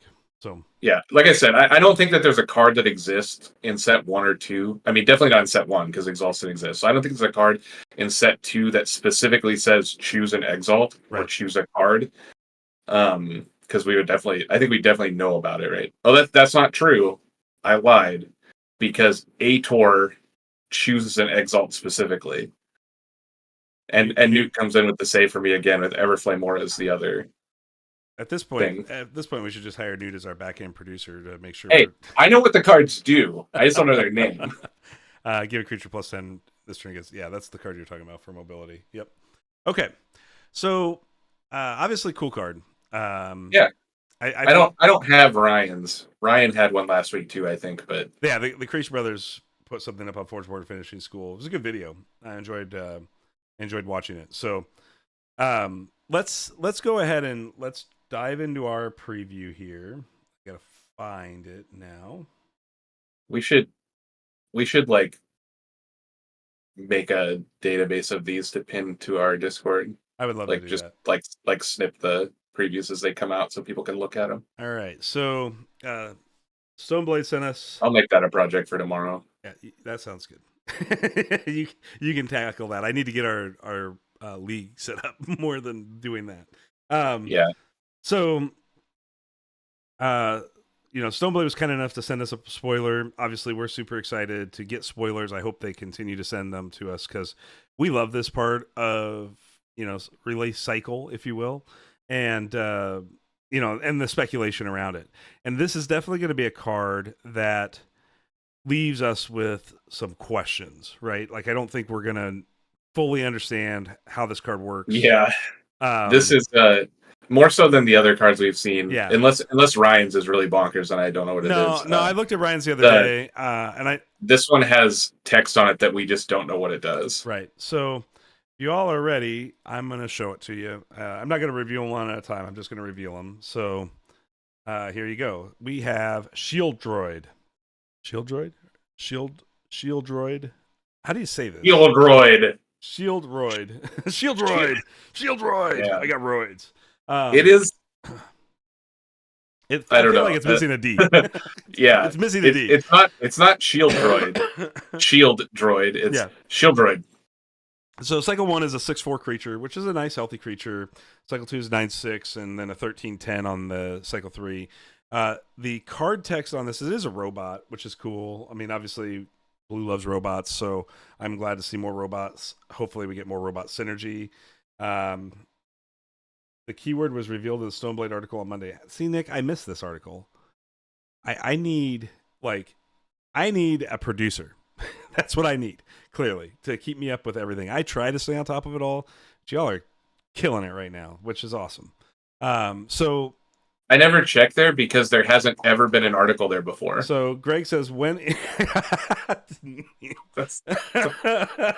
Greg says when in a lane with an Exalt, it gains that ability. Okay, so I guessed right. You did guess right. I mean, we were deducing that. We were going to break that down in our conversation tonight. But Exalted, activate, give each of your creatures 1 armor this turn, or activate, give each of your creatures 2 armor, or activate, give each of your creatures 3 armor. I love armor. I love armor, Neil. I'm a huge fan of this, and I think this is the kind of thing that is a monster card in Sealed, right? You see a Shield Droid. I don't know how to say it. Somebody's gonna have to correct me on this.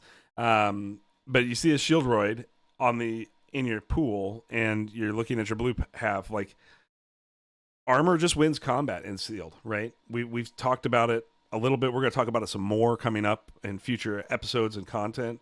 And then Carl saying, here we go. That creature I want to ready and double up on armor. Yeah, I mean, like, obviously readying creatures with abilities like this where it's affecting all can be very good, but it also, like, it has a downside, right? If you're behind on board, it's not going to be the end all be all. But obviously, yeah, Forge Plate Yeti exists in set 3, or Betrayer Forge Plate out of set 1 or set 2. You're going to see a lot of value off of this shield roid. Yeah, I mean, I think it's a pretty good. Its stats are like reasonable enough right. that that it's fine to have. I don't like having to jump through the hoop of like not only does it require an exalt, it also requires additional creatures. Right.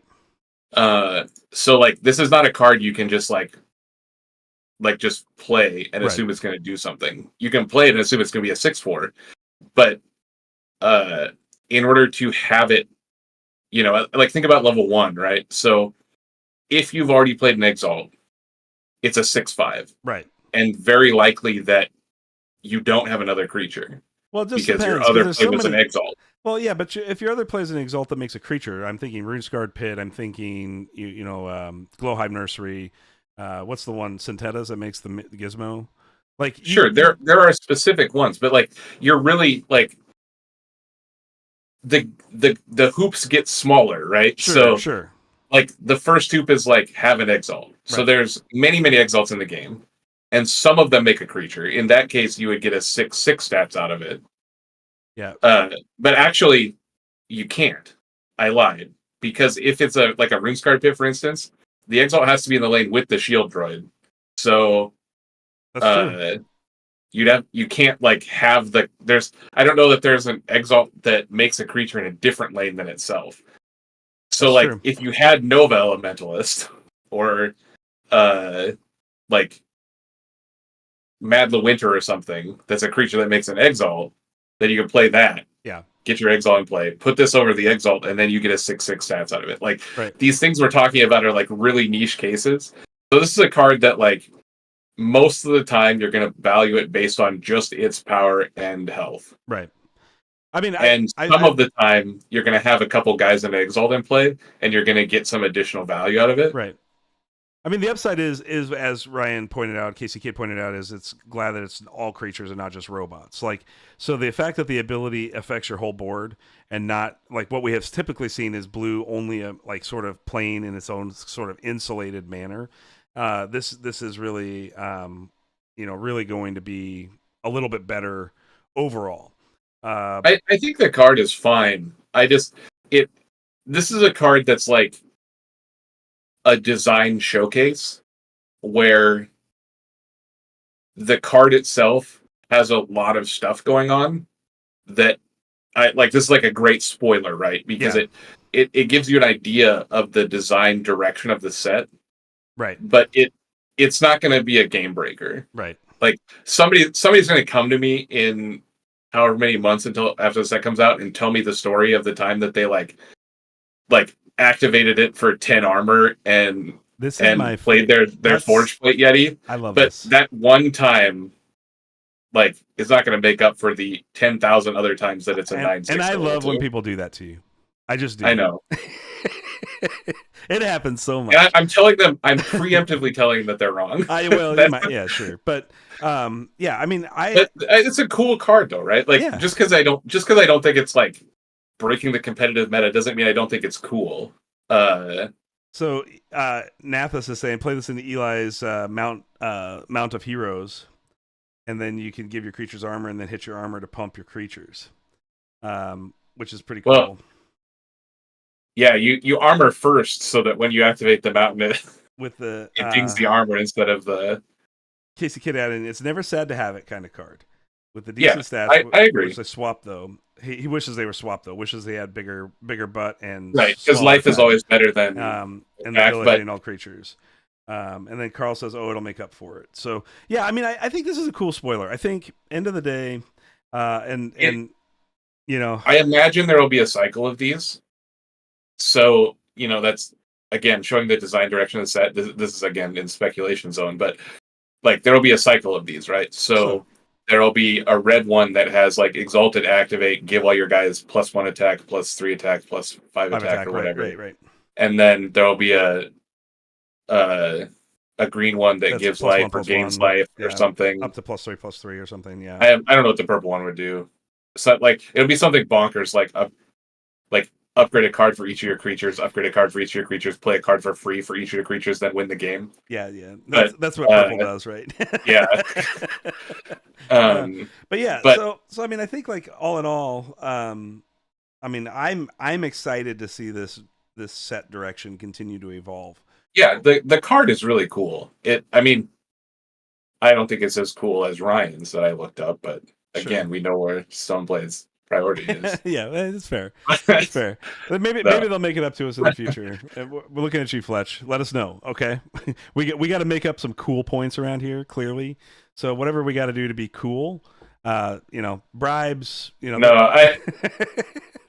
I can't say anything bad because Lucas was kind enough to plug us at the end of their stream and post a link for us. Lucas, and that's badass. I mean, that's better than anything we ever asked for. Because no, I agree. The last 2 weeks we've had way more people in the stream. Yep. I think because they just come over from the Stoneblade one. It's just 3 hours of Solforge on Wednesday nights, right? So I mean, at the end of the day, like that's the best part about it. So yeah, I think we have the only Aloyan spoiler so far. Yeah, I mean, I think that's appropriate, Christy. Yeah, it's also appropriate that it's the worst one. Neil, because it's Aloyan. Come on, I'm trying to win us cool points. You're not helping the cause here, okay? That had nothing to do with us. That's just it's blue, so it's worse than the other card. It's like I'm aware. I got it. Well, everybody knows, except that I've done extremely well with blue and sealed. So, Nick saying we'll have more spoilers, definitely. Thank you. I'm glad.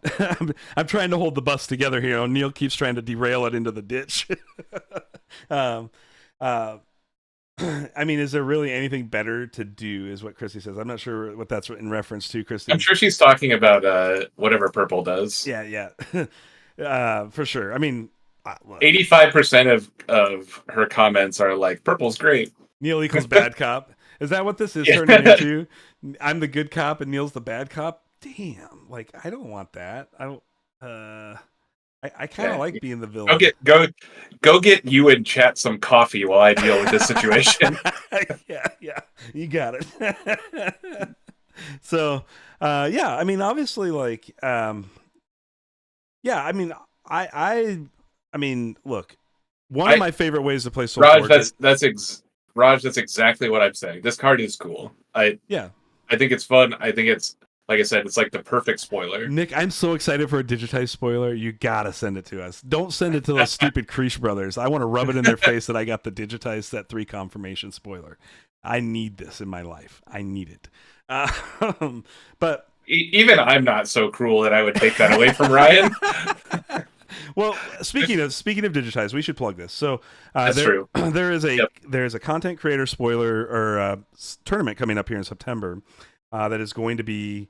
Ryan, I'm not sure how I'd feel if we got the digitized spoiler. But Casey Kidd, Ryan Creesh here in the chat. You all see him talking. He is putting on a charity fundraiser tournament with content creators, and we are going to be bidding on Betrayer digitized decks to pair with our own Aloyan digitized deck. And we will ultimately be able to, as a community, put bounties on other content creators that will force them to play turns where they must play 2 digitizes if they've drawn both digitizes. And that can be that we don't have creatures to play it on for ourselves, so we have to play it on our opponent's creatures. I mean, which is kind of interesting. So it's going to be a really fun and wacky tournament, and Neil and I are playing it as a team, the Shuffle Bus team, and obviously we're hoping to contribute as much money as possible to the fundraiser.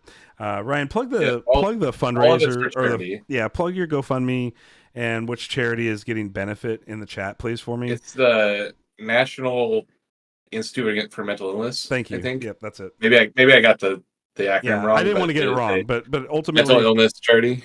We're super excited because that allows us to participate in this content creator community and get the audience involved in something kind of important. We're going to live stream our games, or at the very least, we'll record the games if they're at oddball times, because the content creators are going to have to organize and meet up to play the game. So obviously that could happen at weird times of the day or in the evenings, late night, whatever.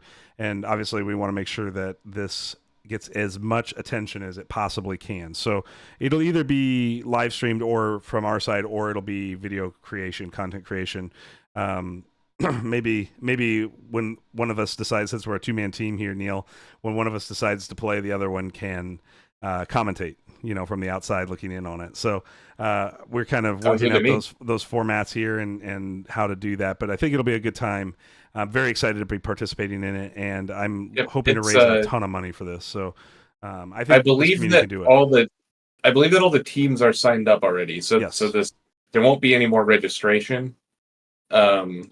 Each team has at least one content creator on it, and so we should have a lot of access to the gameplay and a lot of access to just buzz around the tournament and everything. Right. And so people that are not entered but want to participate, check out the GoFundMe. You can donate to charity to affect the matches that are played. Yep. Whether you love us or hate us or do you think want to bet on somebody else? Do you think more people will bounty for us or against us? I think this is a really interesting question. I've been thinking about this a little bit. I mean, I don't know the population as a whole. Sure. I assume that a lot of people will, in this chat, will bounty us. Well, I mean, definitely, some of the folks that are in this chat are going to be for sure putting bounties against us. Cardboard Newt's going to put a bunch of money down, making sure you remember his name. Christy Vincent says, Purple Christy says, participate by throwing money at it. Think of it as a Solforge Fusion After Dark. Yeah, absolutely.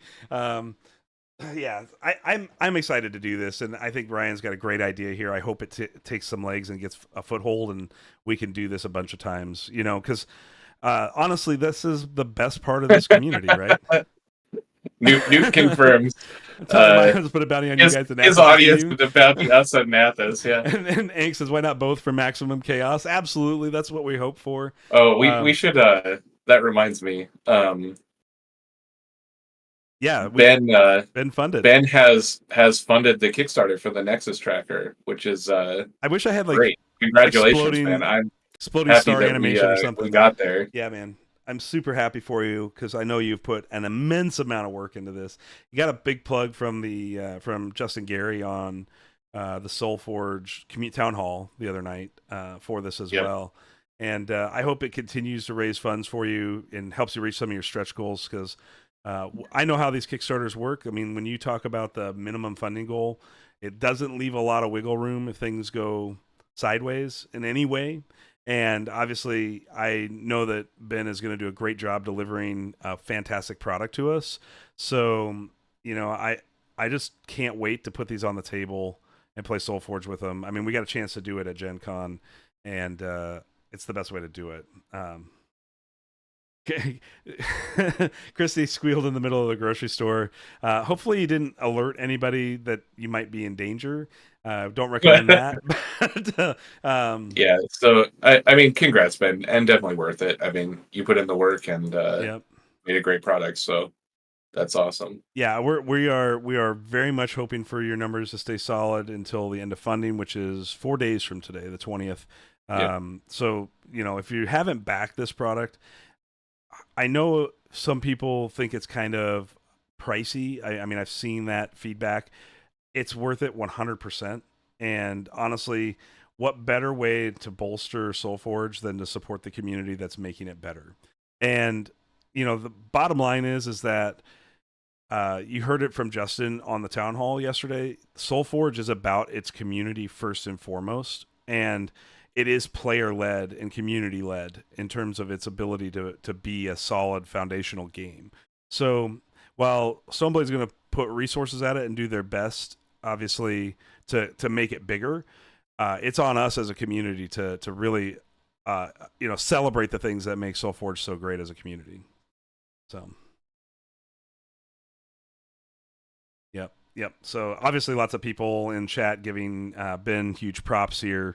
And then Cardboard Newt saying I used him at Worlds and loved him. Yeah, I mean that's I mean, it's awesome. So We would not have been able to cover the games like we did without it. honestly, for sure. I don't There's know no there's way. any way you could cover live games without that at all. Like I just don't think if people start using dice or other trackers, you're never going to know what's going on. Like never. Like it's just too hard to have everything be completely in focus across a large table, and you know, dice and the little paper trackers or whatever things you use just make it that much more difficult to do the math from a coverage perspective. So from a commentary perspective, it was so easy for us to be able to go, oh, that's a 4-6 and that's a 6-8. We know what's going to happen, right? Like we wouldn't have necessarily that same level of speed in our commentary if it was just done with dice or some other method. So I'm not taking anything away from anybody that's put together solutions for D10 dice. I mean,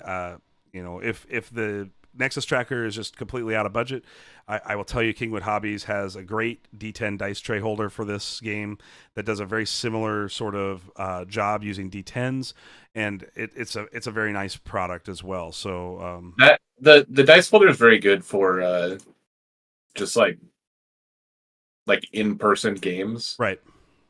And it works pretty slick. You have to have a bunch of D10s, but the Nexus tracker definitely like I'm not sure we could do commentary even with the dice tray thing. Yeah, I know. I'm telling would you, have it's been so really hard. It's really hard. Yeah, because there's just a certain amount of focal length that happens with good cameras, and you need to capture such a wide area that you have to have a wide enough angle, but you also then have to get close enough, which can make the camera sort of impede the game flow because it's in the way of the players.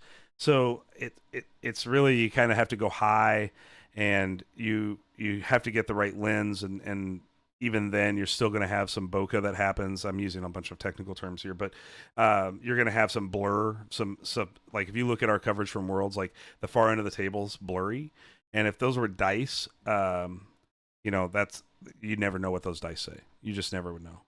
It'd be very difficult. So Creech Brothers, Ryan Creech adding Nexus Tracker is so smooth comparatively. So yeah, that's the other thing, is it speeds up gameplay, I think, to have it versus not. So I'm very very impressed with it, and can't wait to have it for more in-person play as we move forward. So Neil, should we, so there's a topic we talked about last week, and we obviously got the town hall. Do we want to wait to unpack the town hall information till next week? Do we want to unpack town hall now in the next 30 minutes? I think there's too much to do it in 30 minutes. Okay. So maybe there's not, but it's going to be close because I know how we talk about stuff, and I think we had a very enlightening set of conversations with the Creech brothers, quite a few of them over Gen Con, talking about Solforge Fusion. And maybe there were times like at the start of the convention where we were talking about things and we didn't necessarily fundamentally agree with them. But I think as the weekend went along and we talked through it more and more, I think both Ryan and Greg kind of persuaded us a little bit, right? Like I think they gave us something to really think about, and we talked pretty substantially about it on the way home from Gen Con. And this is all positive. I want to be really clear. Like we're not coming at this from any sort of negative stance.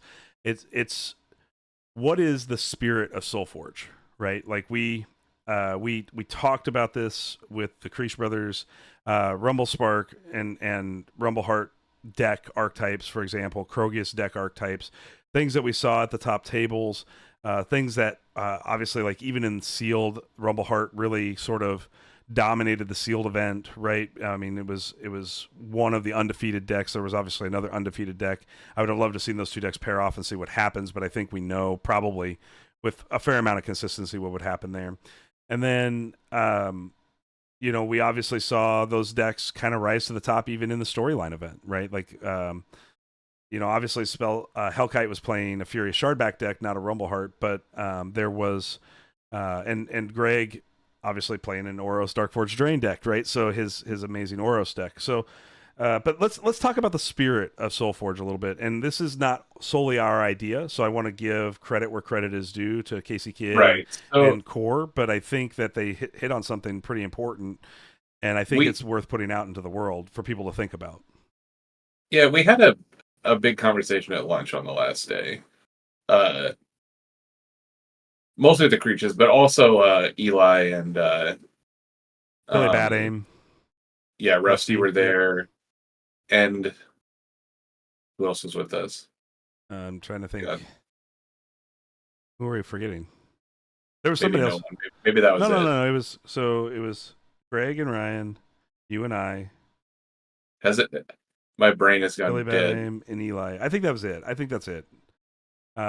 If we miss somebody, please, I'm sorry. Like I didn't mean that on purpose. We did like a million things that weekend. Yeah. But anyway, so the basis of the conversation essentially is why, like, if and why Rumble and Krogius are bad for the game. Yep. And I'm sure that a lot of people have a lot of opinions about this. Yep. Most of which, because most of which I would fight immediately, because that's what I like always have. And my go-to stance is always like, even if the game is broken, we choose to play it, so we need to play it as the designers made it. After having talked to them that day, I have flip-flopped on that a little bit. Well, don't you think? And- I mean, and I know your stance because we've talked about this so ad nauseum. But don't you think some of that is just the unique nature of this game being a right? unique And deck builder? that's it's Solforge itself that, like, I would never flip-flop on another game. Right. Like, somebody had to work really hard, because again, my go-to stance is always going to be, we choose to play the game, so we choose to play it as the designers designed it, right? Yeah. And if they make mistakes, or if they make things that we don't agree with, we can provide feedback, but ultimately it's their decision, not ours, on what the game looks like. Correct. And if that's, then it becomes a personal decision of your own to say, like, I don't like this anymore, I'm not going to play. And that sounds a little harsh, but like, ultimately, that's what it is. Right. The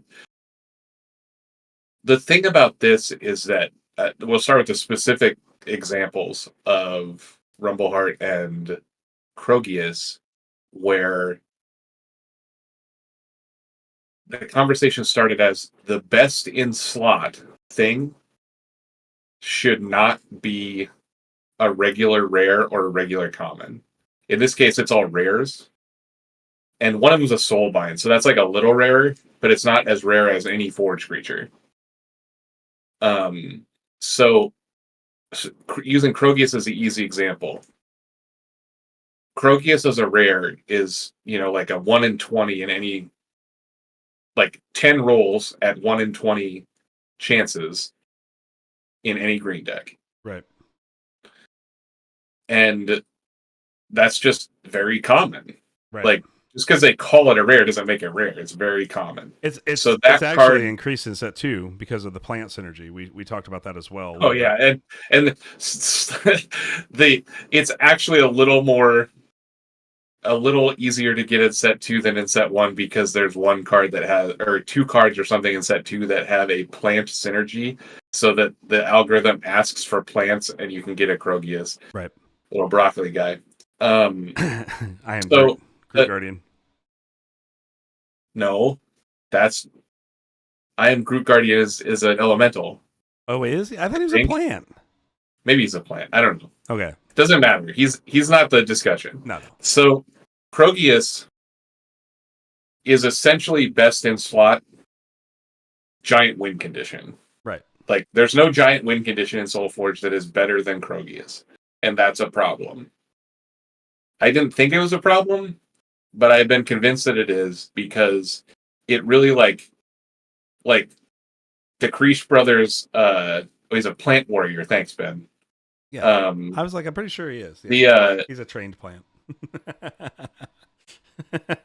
It makes sense, since he's like designed after Groot, right? Yeah. The Tugami Guardian or whatever it is. But the Krogius thing, like, Krogius being the best in slot makes a lot of cards that you would think would be cool just kind of boring. Right. Like, the easy example that that Ryan gave that weekend was Stampeding Bear Camouflage Bear. or Camouflage Bear. It doesn't, whichever one. Like Evasion Bear, right? Like Right. bear that gets through, because bear is giant. So having Breakthrough Bear or having Camouflage Bear, like that's a big giant win condition, right? Mm-hmm. And that's I think it's a common, but it's still common. It's still more rare than Krogius, and it's much worse than Krogius. So like you start thinking about things like you're like, oh well, I have this cool, like Charge Plate Bear or whatever. It's like a Betrayer. Right. That's my big giant win condition, and it's just much worse than Krogius. Like the idea that these cards like Krogius essentially just say like there's a million other cards that are irrelevant. I am easier to get, and I'm better than. And so, like, after we've opened however many hundred thousands of decks among the community, there's way more Krogius decks that have a chance to be good than, like, random bear decks that maybe would be cool. And obviously bear is, like, not that interesting, but in just think about, like, what your win condition could look like and how cool it could be. Like, how cool is it watching Nathas go win Worlds with his corrupt drone? Right. Like that's a card that is sweet, and it's also very powerful, and you never see it. Right. And I think there's 2 registered or something. I think that's the spirit component, right, of what we were talking about and what they were talking about. And so, yeah, to your point, like to extend this forward, what is the game meant to be like from a design point of view? And again, I can't say 100% because I didn't design it. So Fletch or Lucas or Justin Gary or Garfield or whoever can tell me that I'm wrong. But the game is made in a way that like you're meant to get these algorithmic decks. Right. You know, Ryan made the point that it's kind of like it's like looking for better gear in Diablo. Once you get to like the end of Diablo, you're like just like fishing for random stuff that's, 2% better than the thing you already have. Right. But at least in these particular cases that we're in right now with Rumbleheart and Krogius, you can't do that. Right. Krogius is the best at what he does. And that's it. So like it just invalidates a bunch of other cards, and you don't get that like cool collector's dopamine from having a Krogius, right? Like you get that cool collector's dopamine from having some kind of like, wild like Rex or something. I'm just trying to think of a rare that well, I think it doesn't matter what it is. Like obviously statistically Krogius is 1 in 8. It's a little higher in set 2, but 1 in 8 Utera decks will have a Krogius in it. Now whether or not the rest of the deck is good is irrelevant to this conversation. It's just part of it. The Soulbind card is a little bit rarer. Nova Elementalist, it's 4.5%, right? So having a Soulbind is 1 in 20, and then having a specific Soulbind is 1 in 5 of those. Right. So, I mean, obviously, like Nova is more difficult and more rare than a Krogius, but it still represents the same fundamental potential spirit issue with Solforge. It doesn't feel it. We're talking in this weird kind of realm of like what it's meant to be, what it feels like, all these things that are like really like nebulous. Right. But it is like Nova is pretty rare. Like you said, 4.5%. Any particular forge is like 1%. So it's still less rare than a common forge, I believe. Somebody can fact check me if I'm wrong. I don't have the numbers in front of me, and I can't switch because we're on a Discord call tonight, so I can't go back and look at the numbers that ML Vanby. I'm pretty sure that common any common, as long as you care about both halves, is more rare than any particular Soulbind. Correct. And obviously, Darkheart is exactly like Krogius, where it's just a rare. 1 in 8. Yep, 1 in 8. So, and since they don't have to be in the same half, like you have just as many chances to get Darkheart as you do Krogius. Correct. Essentially, and the Nova deck, the Novas did take a little longer to get into circulation because, like we saw at Indy, it didn't actually perform that good Right. when the set was brand new. But now the set's been opened enough that there's just a bunch of great ones out there, and it's obviously great. So the purpose of the conversation was just to say, like, we want decks to have, and it doesn't have to be win conditions. In this case, Krogius is essentially a win condition only. It doesn't really have another part to play in the game besides like ending it. Right. Rumbleheart is both a win condition and a game engine. So Rumbleheart games tend to look the same all the time because the game engine of the deck is like those two cards. So it looks very similar, like how all the games go. Yeah. And then Krogius, like all the games just end the same, right? So any Krogius deck, if Krogius didn't exist, could have a camouflage bear, or like there's just like once you take Krogius away, you get to talk about like what the best way to kill him is, right? Right. And it could be a lot of things, and we could have like cool conversation about that. We could have cool game analysis about that as we watch the games when one person has a camouflage bear, one person has a stampeding bear, or even if it's like, you know, something different, right? Like whatever the skeleton is that Cody likes so much. I'm trying to remember. There's one that like gets armor based on its attack value at level 3. I don't remember that one. Skeleton has the biggest attack value, so it like turns out to be this ginormous guy. I don't know what that one is. Skeleton? But and then you start thinking about betrayers and like the sky is the limit, right? And we could have all these decks like even if we had like several decks that were pretty similar, they would still have like wildly different cards in them. As long as like you could take these forges into the conversation, which we don't have right now. Ferocious. There you go. Is that Ferocious is that a betrayer? It has to be. Yeah. Right? Yeah. So I think I agree, and this is like I'm here to put it on the record that I changed my mind about this and that Ryan was right. And everybody else, like just Ryan specifically, like was sitting across from me at the table when the conversation was going on. And well, don't you think I think it's just like you said, it's like the spirit of the game. Like right. We want the decks to be different. We don't want the decks to be the same. And as long as the best threats or the best game engines are not forged, they're gonna look the same. Yeah, I think that, I mean, and Ryan added to it that in theory, what happens when these rares, and I'm lumping soul binds in this a little bit, but these non-forged cards become the meta staples. They become the meta staples, and the decks become essentially net deckable. And that kind of, I mean, you and I don't think net decking is bad. I want to preface this, but right, you won't I won't say that, right? Like right. Net decking is not bad. Net decking is positive for the game, right? But ultimately, it is kind of against the spirit of what this game's supposed to be about.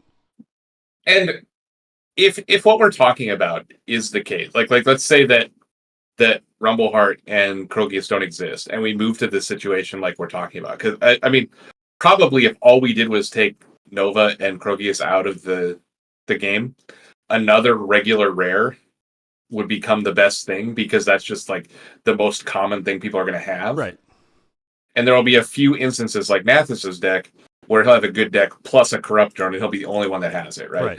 If we actually move to this situation where like the quote unquote spirit of the game is held up, where we talk about archetypes and Ben says it's homogenizing.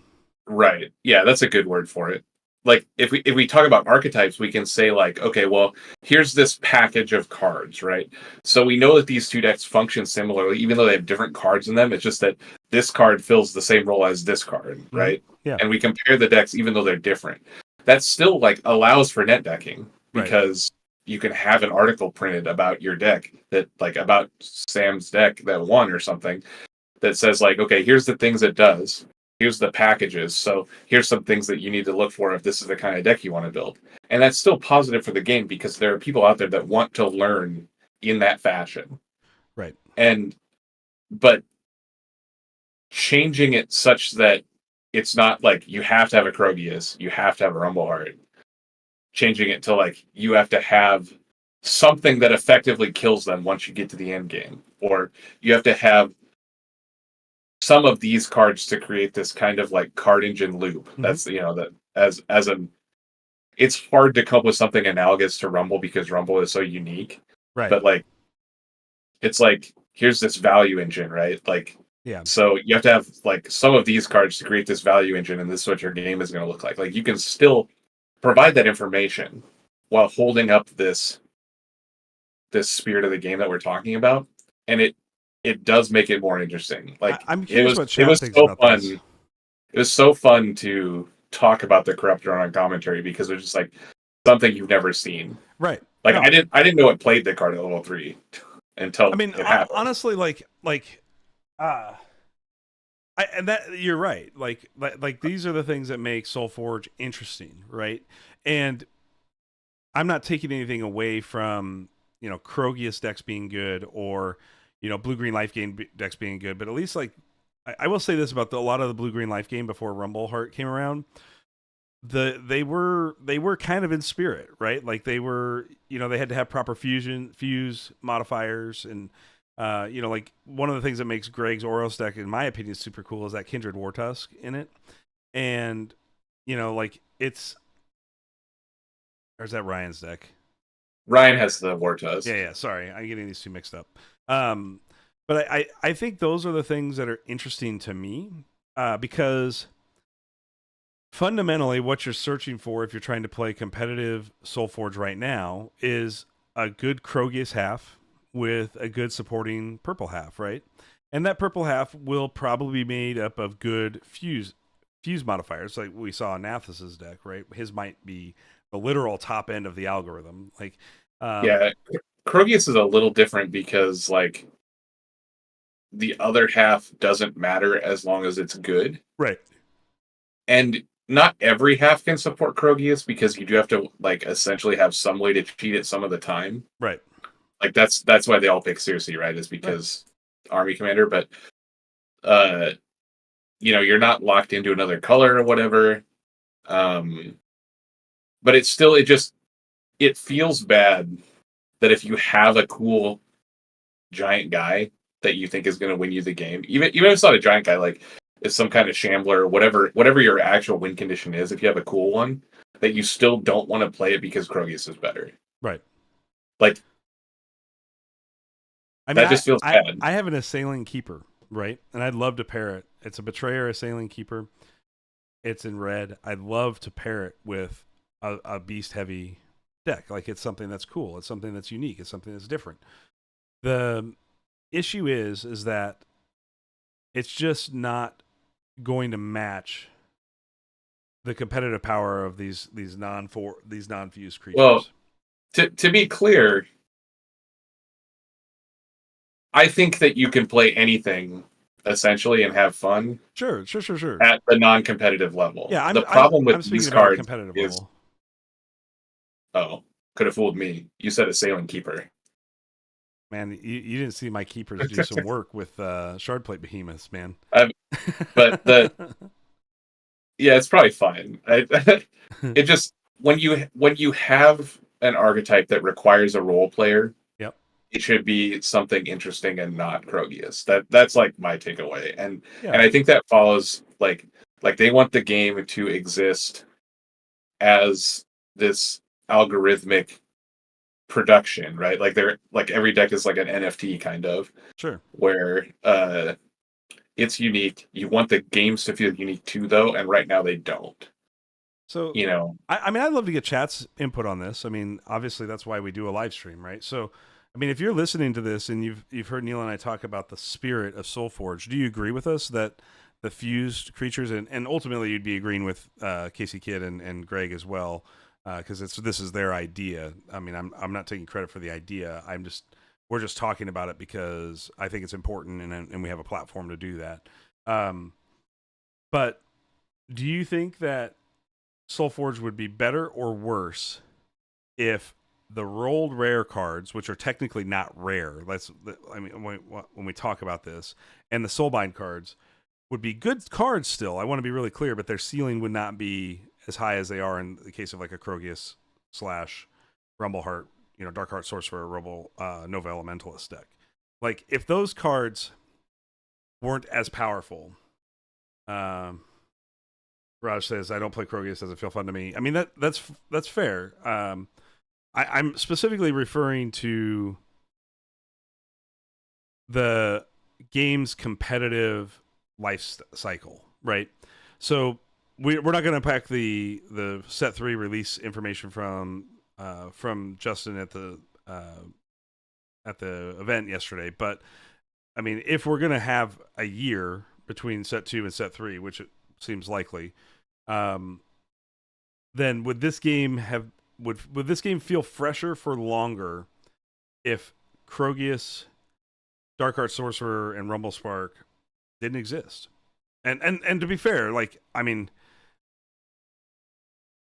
we know right now that if you just take those cards out, there's going to be another non-fused creature that probably rises to the top and becomes that. It's probably, we don't know for sure, We don't but know probably, for sure. yeah. But my takeaway is from a design philosophy, as they go into set design and they start to think about this for future sets. We can't obviously correct past sets.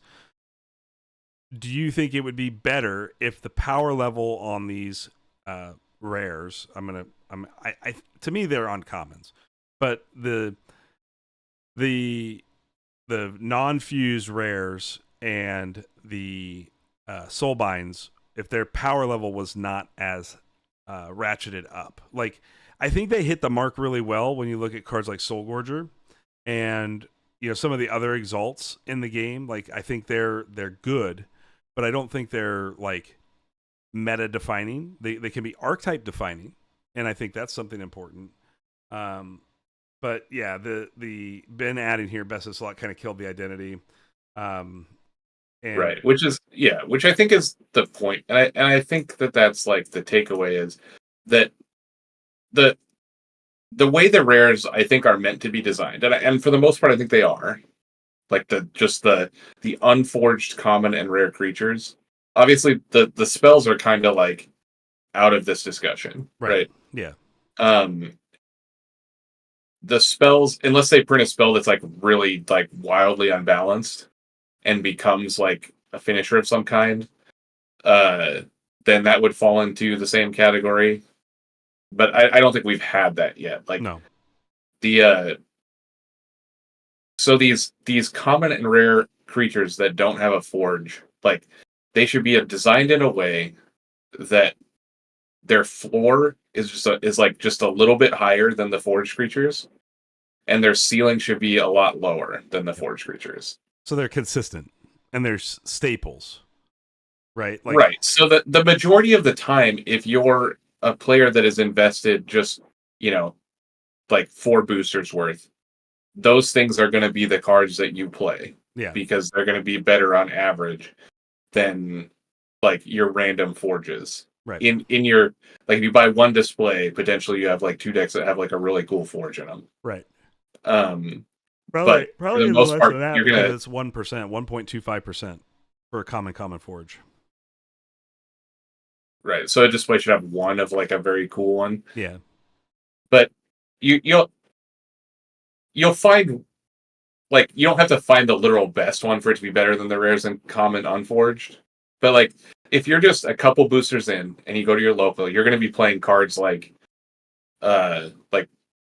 Volcanic Eruptor, or like what's the green one of those that cares about exalts, Megathura or whatever it is. Yeah, Megathud. I mean, Shardplate Behemoth. Or like Palladium Simulacrum. Right. Yeah, Shardplate Behemoth, Thundersword, like those kind of cards that are pretty good, but not busted. Right. And you'll have like we have Nick coming in with the actual development design. I love this. All right, so Fletch adding here. Our development philosophy has been to give more splash, unique abilities on creatures that are holistic, predefined, because they can be controlled. With that said, we've had discussions more recently about changing our splice and spliceable systems as we want to make them better. I mean, that's all we're asking for, Nick, I think, as a community.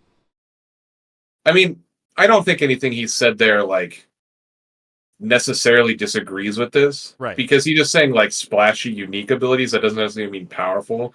But, like, when you think about the card Mega Thura or whatever it is that gets, like,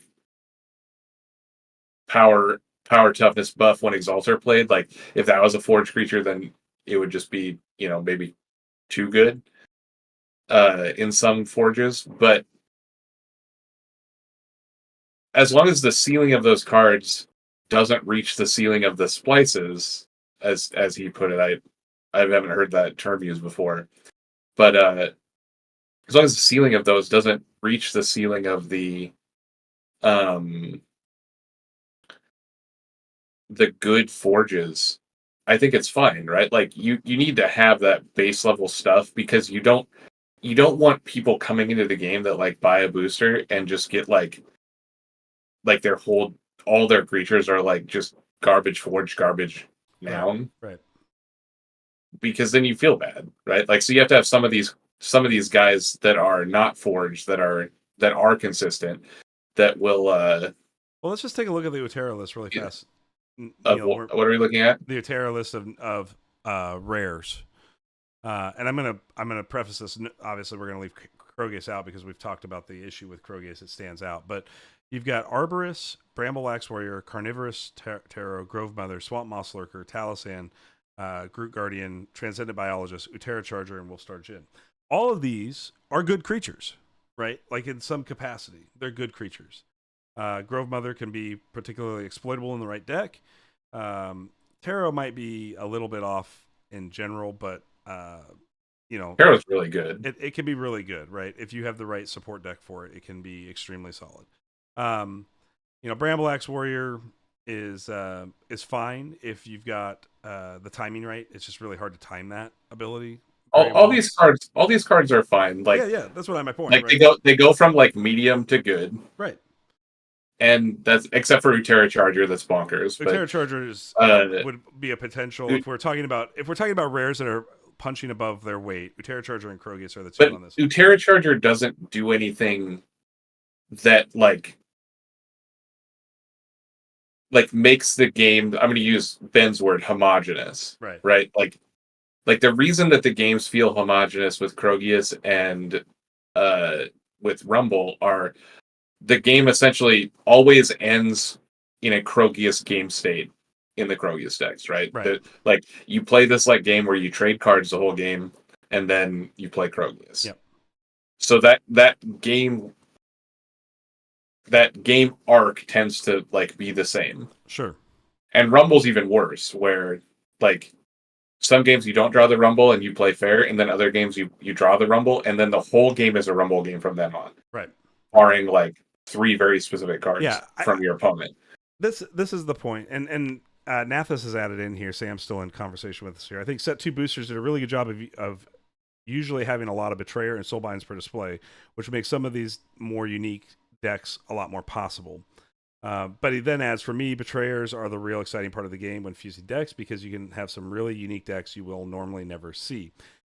I think that's what we're saying. In the spirit of the game, Betrayers and fused creatures are more exciting to this game than the staple rares and the non-fused rares.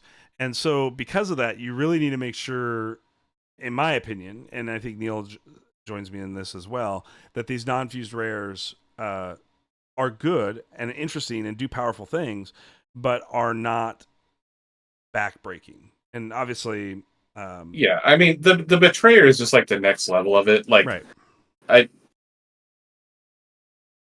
For most players, like the reachable, unreachable thing.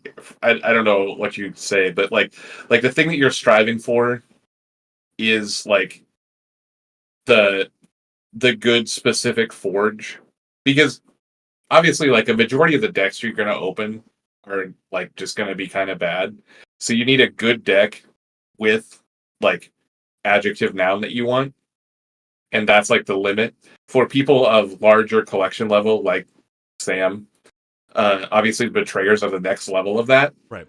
where you know you're really reaching for this like thing you really want to do because it sounds so cool. So you get like betrayer or betrayer like betrayer card or betrayer adjective noun, and that's just the next level of it. And I think all of that just it fits this like this theme that they have of just grinding for the better loot. Right. And so having the Krogius and the Rumbleheart specifically is invalidating a lot of that grind. Mm-hmm. And that it's invalidating that grind for every level of player, not just the high collection level players, Right. like every level of player, because like you ultimately like whenever you talk about this game, it comes down to like, well, how do you think this could be better? And then you start reaching and you start reaching some more and you start reaching some more until you're at this like completely unreasonable ask of the RNG table. Right. Yeah. Just to think about how cool it is, right? Right. Like how cool it would Like, be. we did this for the good part of like 3 hours the other night or the other day driving back from Indy, right? On a potential Right. idea. And that wasn't even like going into the 90th percentile. That was just like, how can we get to the 80th percentile of reasonable and find a deck like this? Right. If you the mind experiment of just like thinking about it, just going a level deeper, a level deeper, a level deeper, down to like, specific noun, specific adjective, specific betrayer, combined with other half of specific noun, specific adjective, specific betrayer. Like it's fun. It's fun to think about that. So it's fun to reach for that, white whale of the deck you're looking for. Right. And specifically right now we have a pair of cards and a single card that take away from that in two specific archetypes. And it's an issue. Yeah. No, I think agree. a lot of people think it's an issue. I mean, I don't know what I know Fletch is in chat, but I don't want to put him on the spot, so don't feel obligated to please comment don't. on this at all. But like a lot of people asked about it on the town hall, and there was kind of no answer.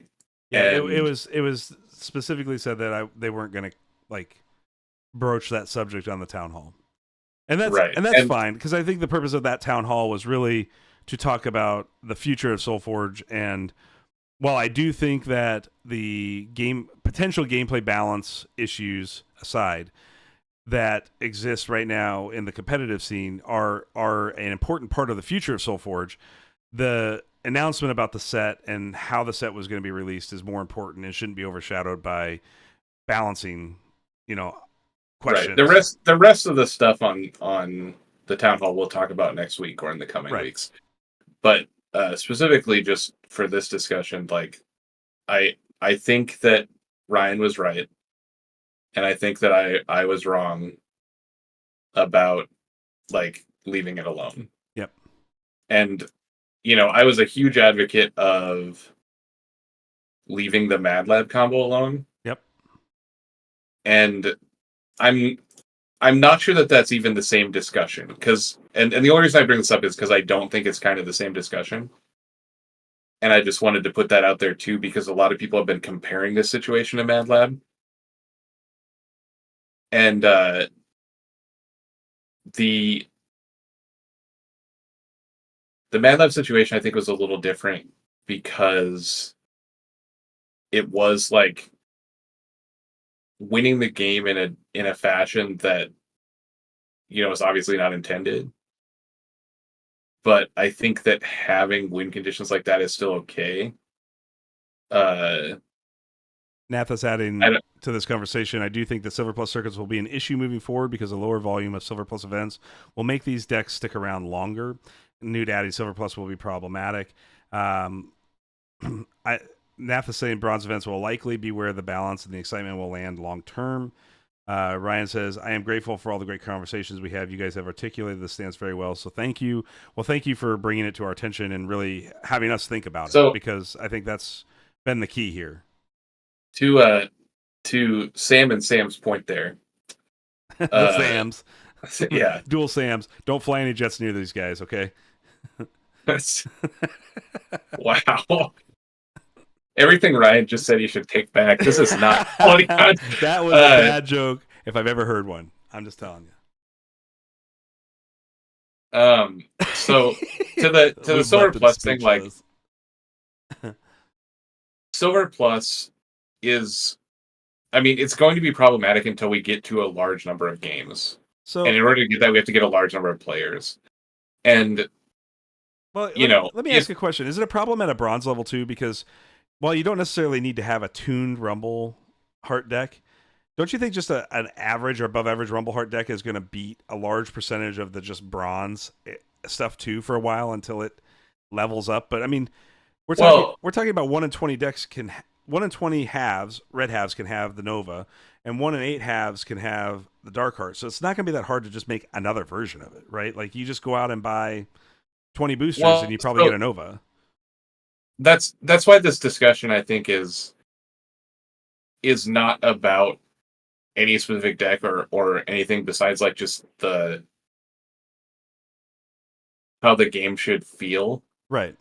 Because obviously there's been a million things said about like, this is how you can change Krogus. This is how you can change Rumbar. We should ban it. We should errata it. We should, all this stuff. Like talking about the silver things, like if a change is made to any of those things, then the people who are Silver Plus will probably be mad. Right. Like that their good deck is not good anymore. If they're banned, then I would be more mad because I have like if I was Nathas and I won Worlds with Krogius and had the first platinum deck. I mean, I guess it's platinum, so it can't play it anywhere anyway, but right. If it was just like banned, then I would be upset. But I'm not sure that there is a good solution to this besides a hope for the future of the game. Right. Because the best way to handle it would be through just printing a million new cards. So like 6 sets from now, are we even going to remember this discussion? Sure. Well, we will if there's another thing like Krogius or another thing like Rumble that is like the best in slot for either, like that would make the deck, like make the games feel the same every time. Right. That's but if they don't, then we may not need to have this conversation again. Well, unless again, to a certain degree, you get to a point where you just can't top what these two decks are doing either in the algorithm, right? Like, right. So we need something in the short term because the short term is going to be the pain point. Right. If the game goes on, like if the game gets big, if they print a bunch of sets, if we get a bunch of people playing, like the decks we're talking about now, they will, even if nothing is done, they'll just, like silver themselves out, they'll gold themselves out, and that's fine, right? The renown system will do its job in large number of cases. Theory. We're just not there right now. Right. Yeah, in theory, that's true, obviously. And the game will get to a point where, like Newt says here, maybe Exalt Destruction will deal with RSE enough. It potentially can, but just like that's just a microcosm of what will happen to the game, where if we print a bunch more cards and the design does a good job, maybe we'll have things that directly kill Rumble, or we'll just move to a game state where Rumble is just okay, and we have a diverse number of things that are just okay, like a good, just smattering of decks that are good at that level, because that's the best way to actually deal with it, right? Is to like, and the most difficult, but is not to destroy anything, but to create something that makes a healthy meta. Yeah. So We're going to wrap up this conversation. I thought we'd get it done in 30. We were at 40 minutes, but I think it's important, and I think our stance is clear. I mean, obviously, it's up to Stoneblade to decide what the spirit of their game is really about. But I hope that they'll take some of this with, with an open mind and say, you know what, maybe this stance is right, and maybe Casey Kidd is really onto something, and Greg is really onto something, Core is really onto something with this position of what could make this game way better, right? And better is relative. I mean, I may like this game better, but somebody else may not, right? So somebody else may just like playing Krogius, and like taking away this big stompy like big dude like Krogius that's a win con could make somebody enjoy the game less. That's certainly possible. Same thing holds true with RSE. But I think at bronze levels, good players are going to still end up playing RSEs and Krogiuses.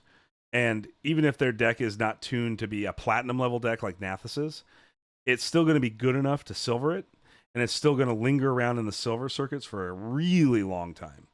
And maybe it does eventually move out of the bronze, but I bet you in a year, if we saw no changes, I bet in a year we'd still be talking about RSE and Krogius at bronze levels, because they're common enough. So, based on the timeline they gave in the town hall yesterday, we will definitely still be talking about it in a year unless a change is made. Sure. Like if there's some kind of errata or a ban, like that will happen. We will talk about it for a short time when we move on to whatever the next thing is. Right.